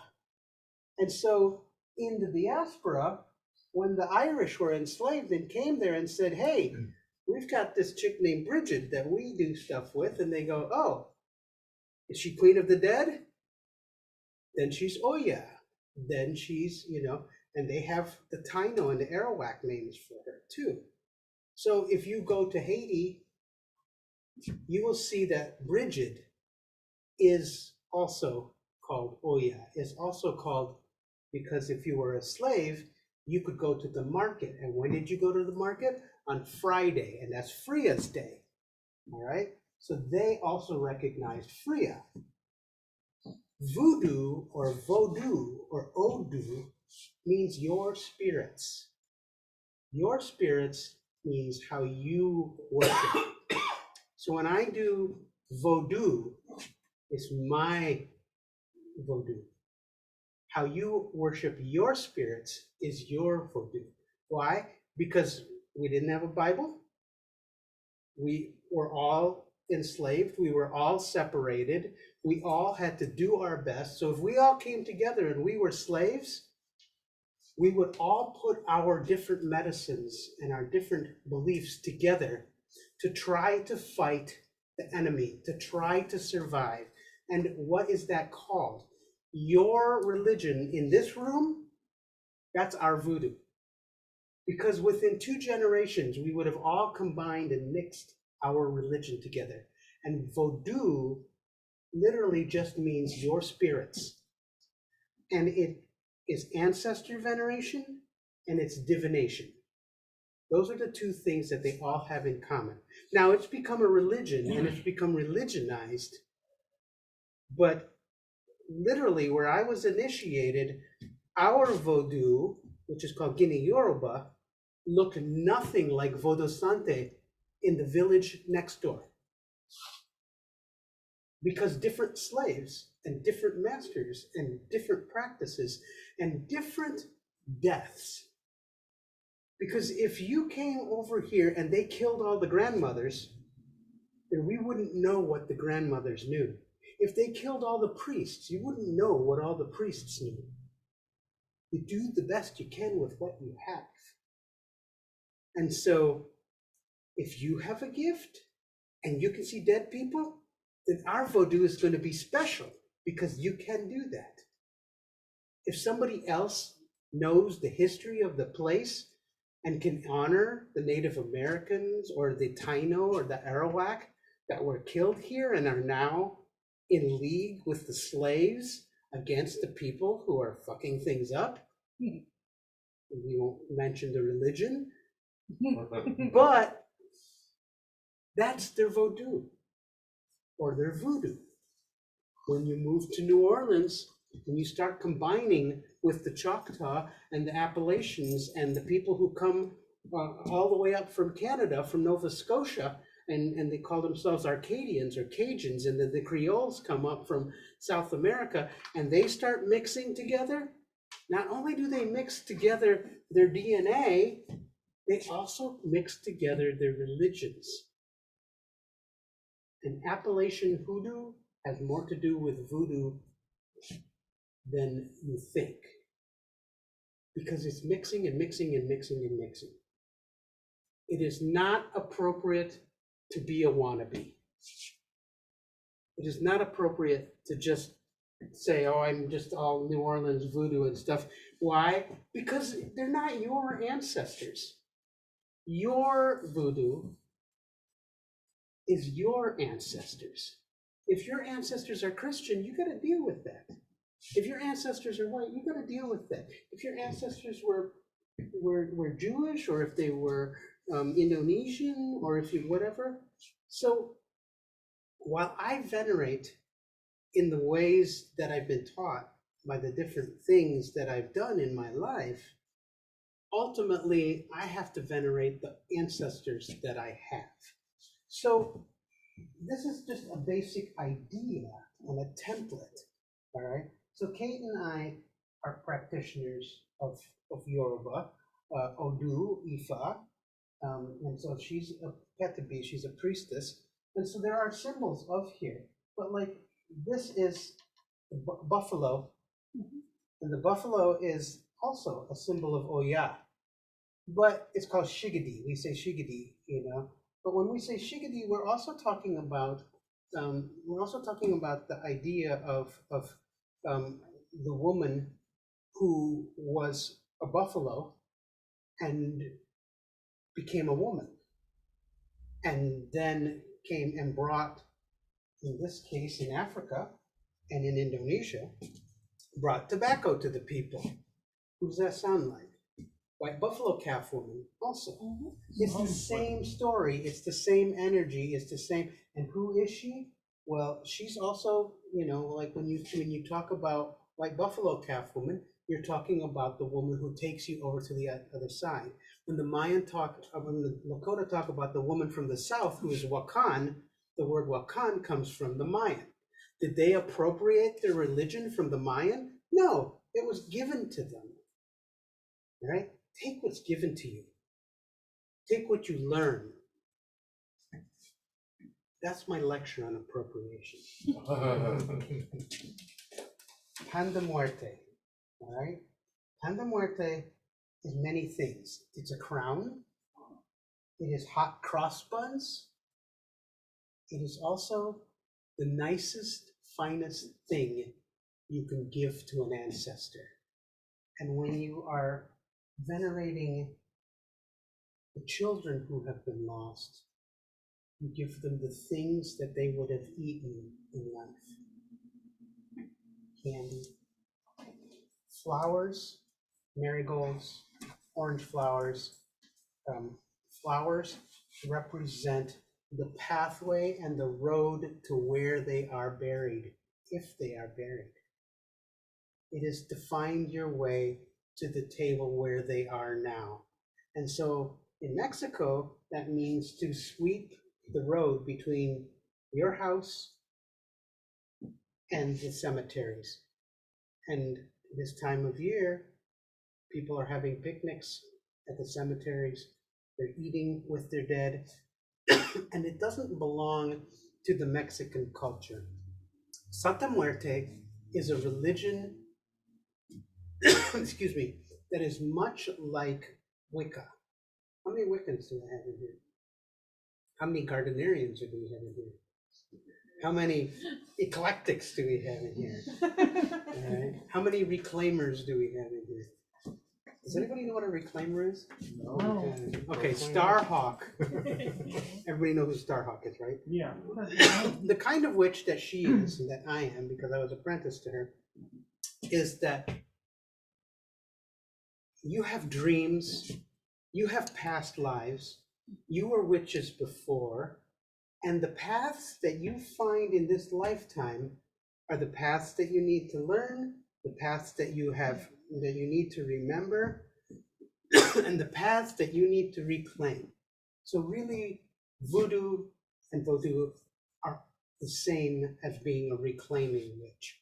So while I'm a reclaiming witch, and I learn all of the different things because I have European ancestry as well, I also know about my own ancestors. I also know about the places and the things that I was adopted into. Okay, and so I'm also part African. And so my ancestors came to Tunata from the Ghana prisons, and so I venerate them as well. So when you look at our altar at home, you will see that there are distinctly African things, but you will also see all over the house, because everything in our house at our altars, you'll see European things, you'll see Indonesian and Chinese things. You will also see things that have been gifted to us, and we have this view of veneration like the Jungians do. Okay, so you may call her Bridie, and you may call her Bridget, and you may call her a lot of other things, but what else is she? Okay, so today I want to talk about her. Who are my Hecate worshippers here? Okay. The word Hecate, we don't really know the etymology of it. But as it turns out, that before the Romans came, the Greeks came all over Europe. And before the Greeks came, there were what we call the Indo or the Proto-Europeans. And they all had versions of what we call Hecate. Now, in the same way that the voodoo in my village is not the voodoo in her village, that we had, through oral transmission, gotten these ideas that got regrouped because there was only one God when the Hindus came. There was only one God when the Greeks came. There was only one God when the Italians came, or we'll call them the Romans. All right? But the Keltoi had Hecate. Where did she come from? Well, if you go back and you find out that she comes from Anatolia, Greece, and that before that she comes from Egypt, because in Egypt, at the base of the Nile, there is somebody that is called the throne. The throne is Oset. Oset is the throne, and it literally means the throne. You know another word for the throne? Hecate. The Queen of Heaven sits on the throne of heaven, and while the Greeks called her Isis, not the Egyptians, when the Ptolemaic Greeks came down, they renamed her Isis. And when she went out with the Indus, with the first invasion into Europe, out of Egypt and out of the Tigris-Euphrates Valley, and was conflated with Ashtaroth and Asherah, and even when the Jews took her over into Canaan, she went all through Europe. And when the Catholic Church expunged her in all her different names in every different village, what did they call her? They called her the Egyptian heresy. The word gypsy comes from the idea that the Greeks and the Byzantium Greeks and the Roman Catholic, the Ladinos, came and they got rid of who? They got rid of the mother. Okay? Hecate, in all her conflations, no matter what religion you see her from now, comes from the idea of the mother. When Christianity erased the mother, they erased the Egyptian heresies. And who believed in the Egyptian heresies? Well, partially the people we call the gypsies. That's why we call them the gypsies, because they were worshipers of Isis. They were worshipers of Hecate. They were worshipers, because they came from India, of Sarah Lakali. Who's Sarah Lakali? Sarah Lakali is the Tridevi. Lakali is Saraswati, Lakshmi, and Kali. And who are those three when they're together? They're Hecate. You know another name for Hecate? It's a little bit of trivia here. Anybody know? Trivia? Yes. So you gave it away. Trivia is the Roman name for Hecate. What does it mean? Well, if you speak Latin, you know that tri is three, and via is ways. 3 ways. Okay, that's the symbol on her head. Anybody know the symbol of Hecate? You see 4 here and 4 there and 4 there, and there's this It's on your face. path. You know? It's right over there. Yes. Okay. The only thing That- I know about. That is the way of Hecate. Those are the 3 faces of Hecate. Just like there are 3 faces of the Shakti. Just like there are 3 faces of the mother, maiden, and crone. Just like, look, the mother is the mother is the mother. And if you can do anything to honor your ancestors, you are eventually going to come to the mothers. Right? When Kate was talking about the idea of beyond just your grandma and your great grandma, right? So what I want to say to you is, this is food for the mothers. That at the time of life that we're at right now, where the veil is the thinnest, Isis was a Madonna.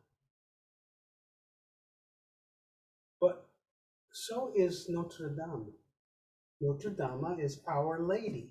Who's Our Lady? Well, she's the lady that lives in Paris. Do you know where Paris is?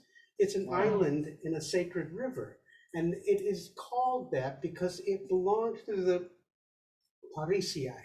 The Parisii means for Isis. Before the Church of Notre Dame was there, the Parisii had their temple, right where Notre Dame is. And the reason that black Madonnas are black is because they came from Africa.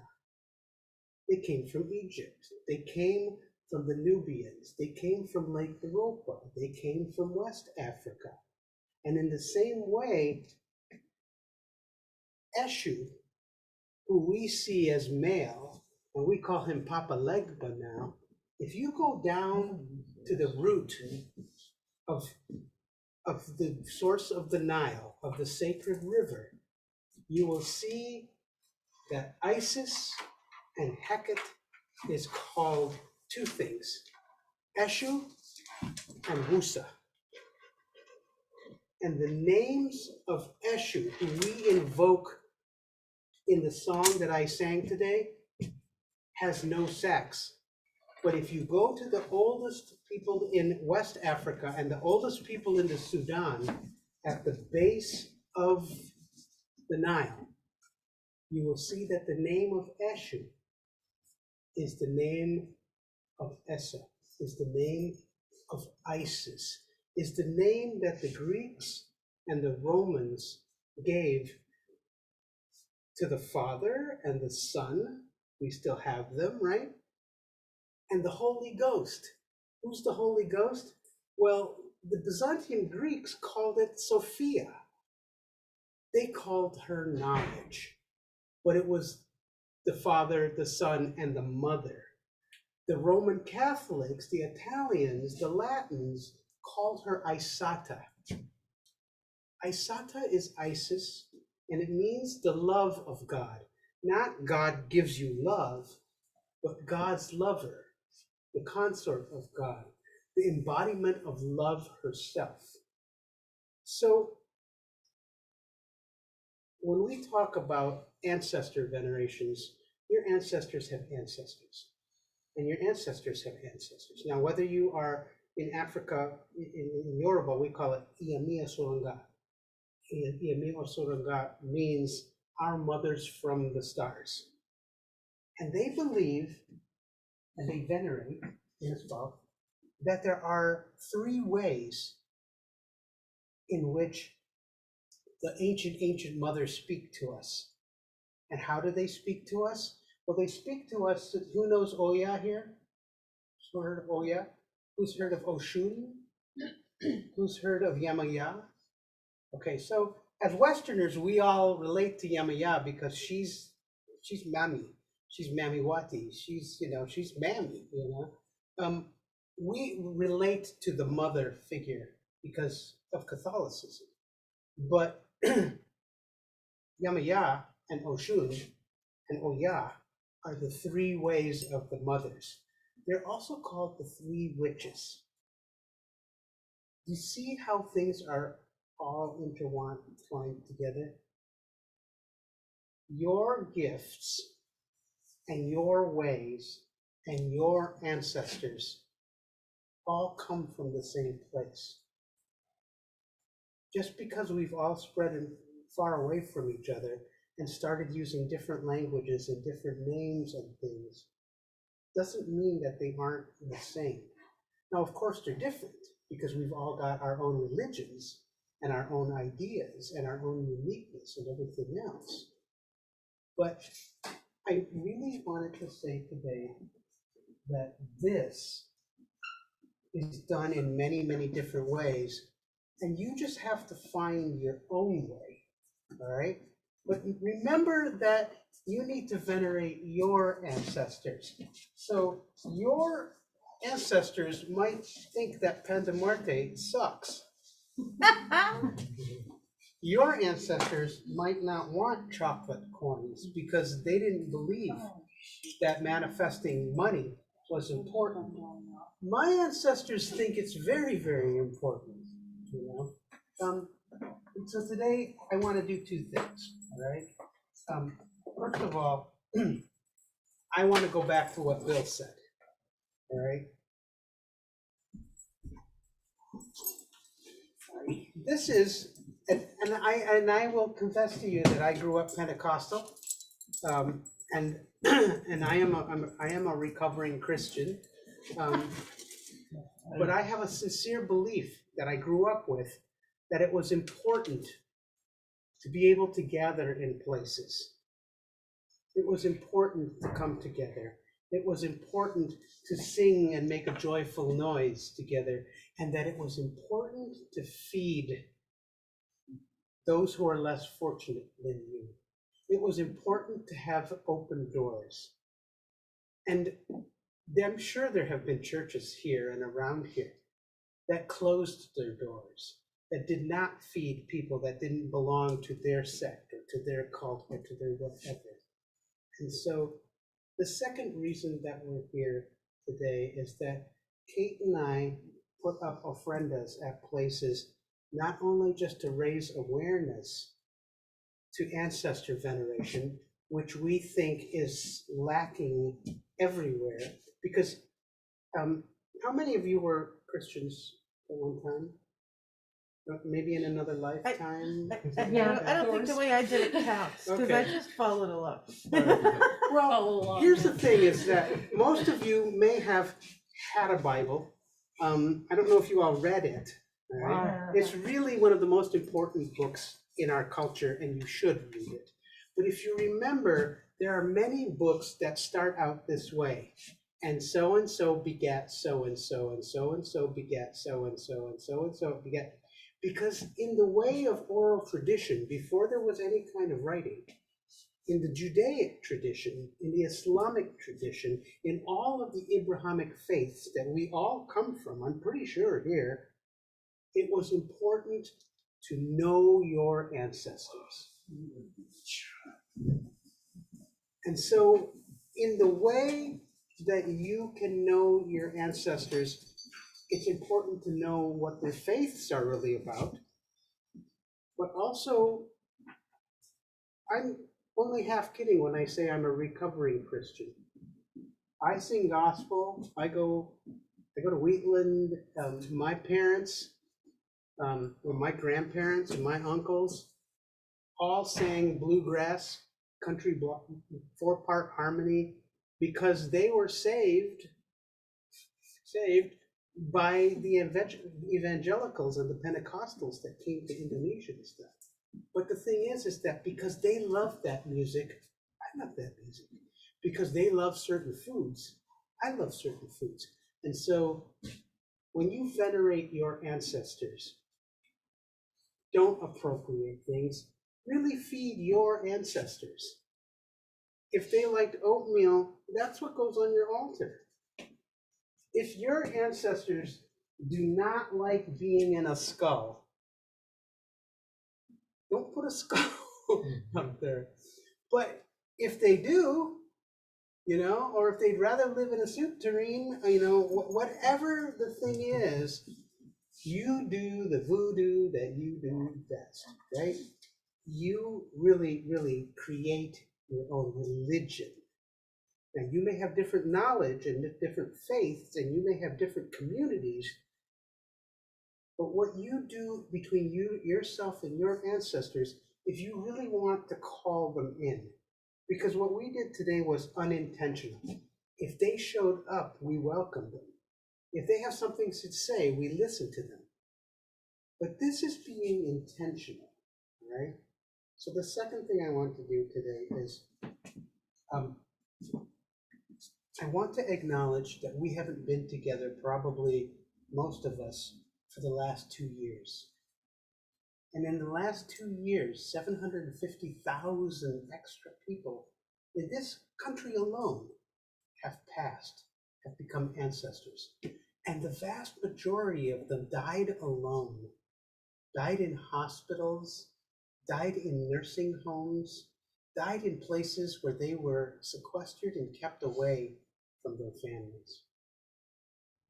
It is important for us to venerate not just our ancestors, but all those who have become ancestors. Did you know that of the 750,000 people that we think have died of COVID-19, there's another 350,000 that we don't know how they died. But if we look at statistics, we know that there is an anomalous other 350,000 people.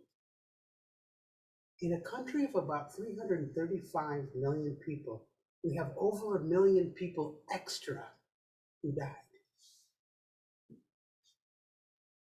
And that means how many grandmothers, how many fathers, how many brothers, how many sisters, and how many children. Because not only are there COVID-19 deaths, but we have respiratory illness. We have heart attacks for people who couldn't get to hospitals because they were filled. We're talking about millions of dead. We are living in a world that is ripe to be haunted as fuck. And that doesn't mean what you think it means in terms of like television and ghost shows.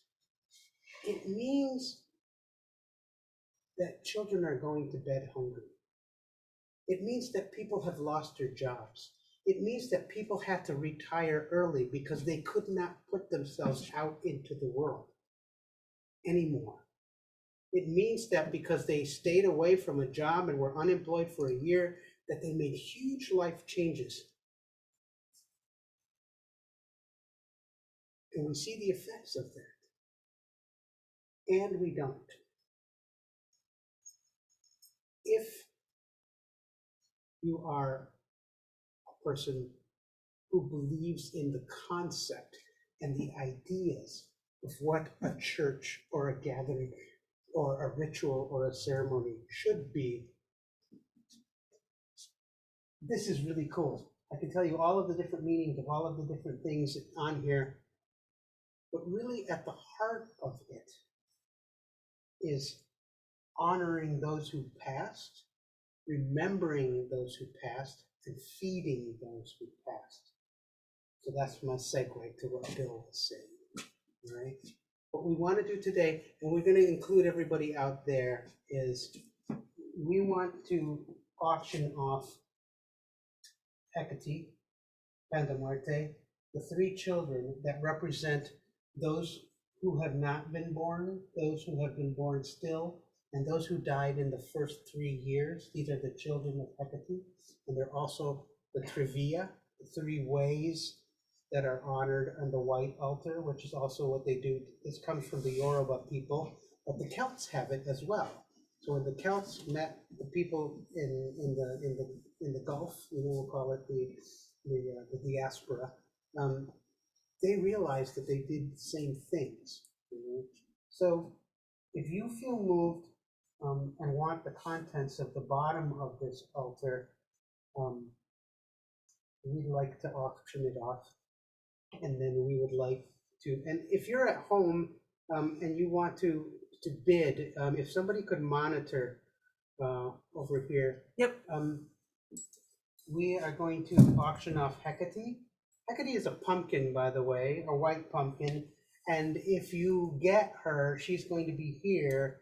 And if you want her to stay around for the next week and a half or so, while the veil is thin and it's cool to have pumpkins out, just spray her with a little bleach water every day, and she will stay dry. Just keep her away from moldy places and things, and squirrels. This is Pan de Muerte, and these are actually alphanique sugar skulls. And so we're going to just auction this all off, and I want to know who would buy this for $1. For $1? Anybody? Sure. Okay, $1. Anybody out there? $1? How about $2? Who would pay $2? Anybody would pay $2 for her? You pay $2, right? But you don't have $2. How about $4? How about $5? Anybody out there? Not yet, although you were making some folks cry out there. That's how Sugar Spindles also says some of us keep altars for those that died over the past 2 years. Yeah. Well, that's what this is for. This is for your altar at home. Not only to honor Hecate as an icon or a figure, but also to have Hecate, because Hecate is Isis. Hecate is a mother. And Horus is not just any baby, it's all the babies. And so that's why to have this. It's not just because you need a pumpkin. Sugar Spindle says $25. So somebody says $25. Well, who says $26? Bill, you have the ability to take plastic, right? Yes. Yes, we do. Okay. All right. Yeah, so you don't if have you- to have the cash. You don't have to have cash, and you can also, we Venmo, I got Cash App, I Cash got App, Venmo, we I- got, Yep. PayPal. I'll I take got it all. Bitcoin. No. Somebody's offered $25. Now, I gotta tell you something though, I got 30. because $30 HS says I just donated to Pagans in Need, thank you. Oh, Yes.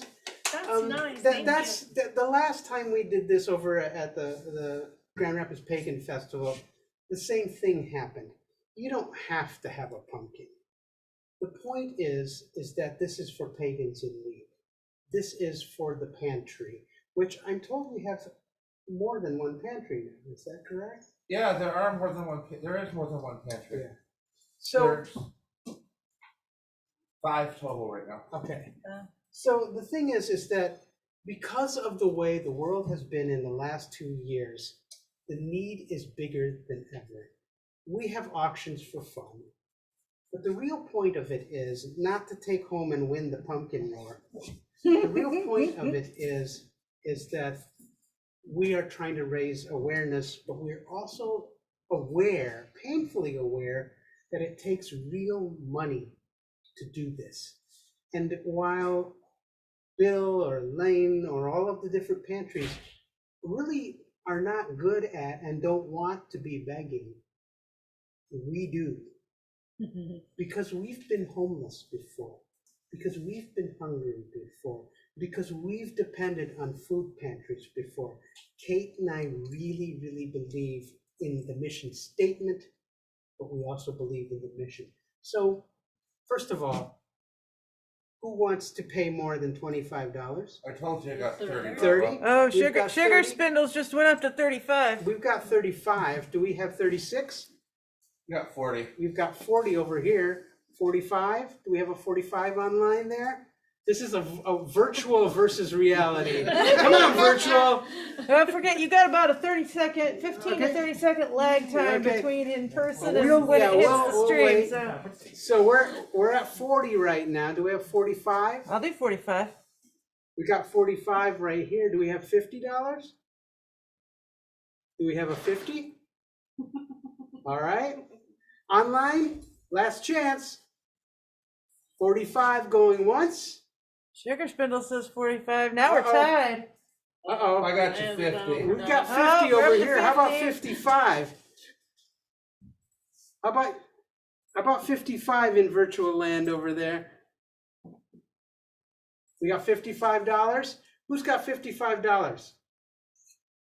That just moved.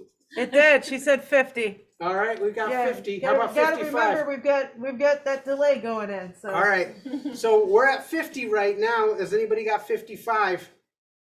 Take it away. It's a nice pumpkin. 55 over here. I'll tell you right now that these little skulls alone cost $4. And if you were to go to the supermercado up the road here, this is a $10. It comes with a box, pan de muerte. And so, pumpkins are free. Sugar Spindle says 55. We got 55. Okay, so we're at 55 now. And so, if any of you are just sitting here watching the bidding going on and thinking, well, if it were 20, I'd take it. Look, give that 20 up. Because people really, really need to eat. And it's really, we're having fun and joking and everything. But if we feed We got altars 60. $60 going once, $60 going twice. Before I say done, if you've got 5, if you've got 10, if you've got 20, give it to these guys. They know what to do with it, all right? There's a serious, serious need now. 60, and it's finished. HS says I think you guys need to. We're scrolled HS. It's just that there's a delay. Okay. There's about a 15 to 30-second delay Okay. when you're streaming stuff between what's in person Yeah. and what's online. So we just have to wait and be patient. So we're at $60 right now, and we're going twice. Is that online, the $60? Yes, 60's Okay. online. By the way, who is it? Sugar Spindles. They've been active today. Yeah, they've been watching the whole time. Well, the so- whole sugar skull thing, probably. So this is a Calaveras Azúcar, which means sugar skull. $60 wins the bid, all right? So thank you very much, Sugar. And I want to thank everybody here, not only for your patience and for your attention, but also for supporting this place by your very presence, by really literally creating the kind of community, the kind of church, the kind of ministry that we all, no matter what we believe in, really, really, really want. And so thank you guys so much for having this place. And take a look and having around. us. Yes. Buy something. Yes. Support Oh, keys. And if to you're really, manifestation. really interested in the person who literally wrote the book on Talking to the Dead, I think, do you have some I of your brought a book? couple copies. Yeah, she's got a Sweet. few copies of it. Good. Because we would love to have them here. Okay, Okay. all right. Mhm. So unless there's any questions or anything, for How Kate or Mike- should we have Sugar Spindles donate by PayPal to the pantry or to you No, guys? no, you can or- go do it to you. Yeah. To Or you here. can do it to us, because we're also a 501c3, and then it goes to the charity. But you guys are It's just a- 501c3 too. It's all Yep. set up. All right, so it's tax deductible no matter how you do it. And so Yeah. whatever is simplest. You wanna put my PayPal information in the chat, you can. Yeah, what's that PayPal me for PIN? It's just a second, let me pull up PayPal. Thank you out there. Thank you. And also for everybody's attention in the virtual world. all you actors can go home now. So you're our fake studio audience. It's and- paypal.me/ I wanna say, just a second, I'm looking it up right now. Oh, no, she says she's gonna Venmo Kate. And she says, please flip a coin for who is there who can take it home. Oh, that's very, very sweet. Okay, so, she's gonna Venmo you the money, Kate. Okay, I'll put it to, All right. on your website, you have a. That, or you could okay, also. well, the next person who gives, No, I don't Bill have Venmo. a donation I have Cash and wants App, to I take it have home PayPal. can take it I have home. all of them. Thank you. Yeah. Thank you so much. Do you wanna take it home, or?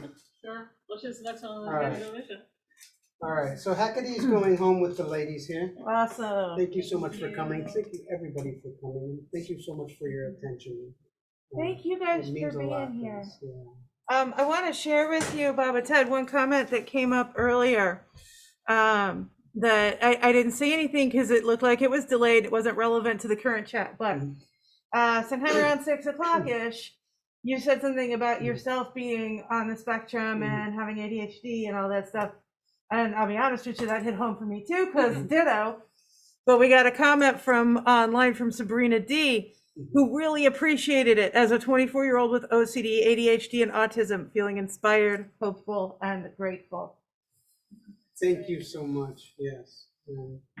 Yeah, It's a I really superpower. think that that's why I have Kate. You know, we have really made it our goal and our mission to be really honest about who we are and stuff. And we really have been homeless. We really have depended on, and I really am autistic, and I really am, you know, I'm not on the scale, I'm on the whole Venn diagram of it. And I have that thing where you don't know when to stop talking. But the other thing is that we know that so many in the pagan or heathen or witch community are people just like us.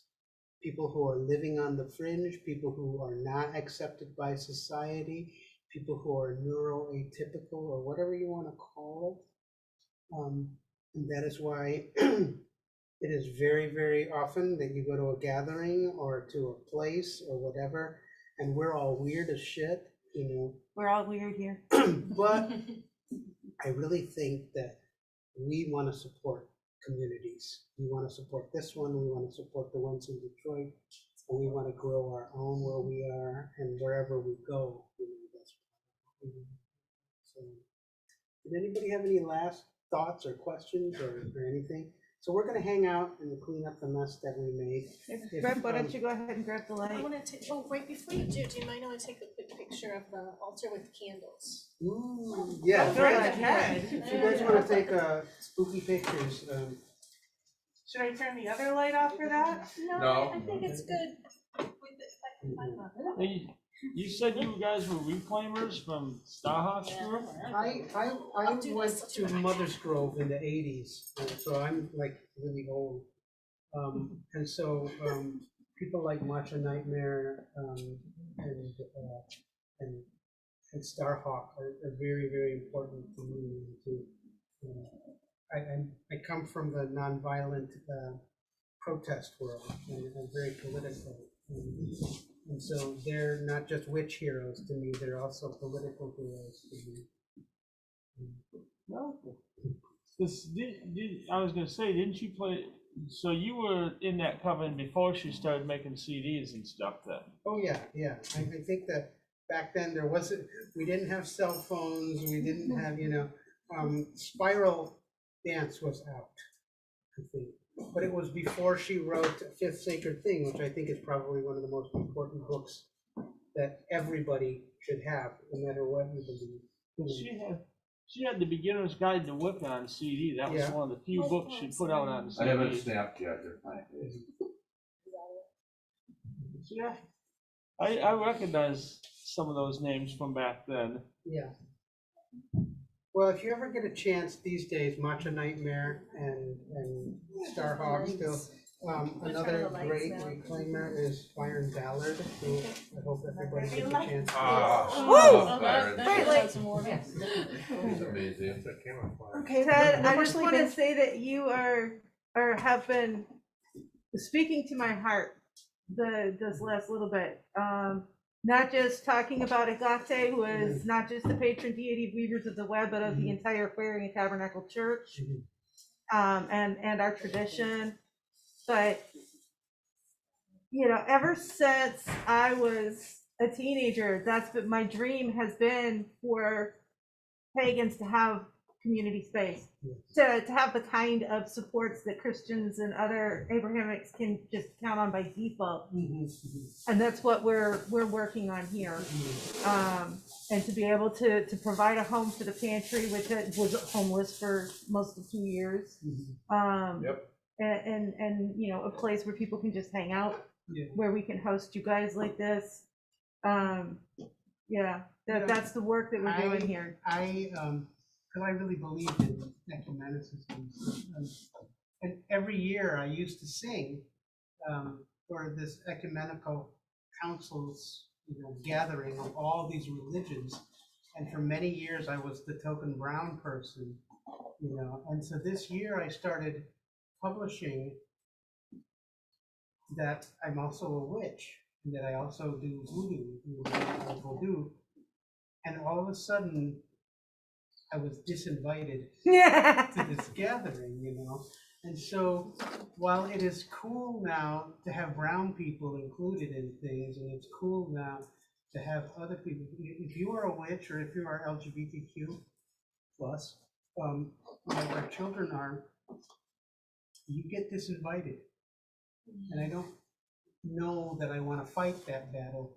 I would rather go to where I'm invited. Right. And it's you not are even definitely worth it. invited here. And that's, All the spectrums. We We love are- all the spectrums. it's too bad my mom her muscles are so weak. She would have came. She probably would have came if she realized he was a reclaimer, because she always had Starhawk stuff. After she got COVID, she can't stay awake very long in the day anymore.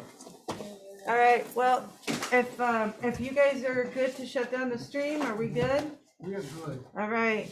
Thank you Thank for you, coming. everybody. Thank you, everybody who watched online. We really appreciate it, and we appreciate your support.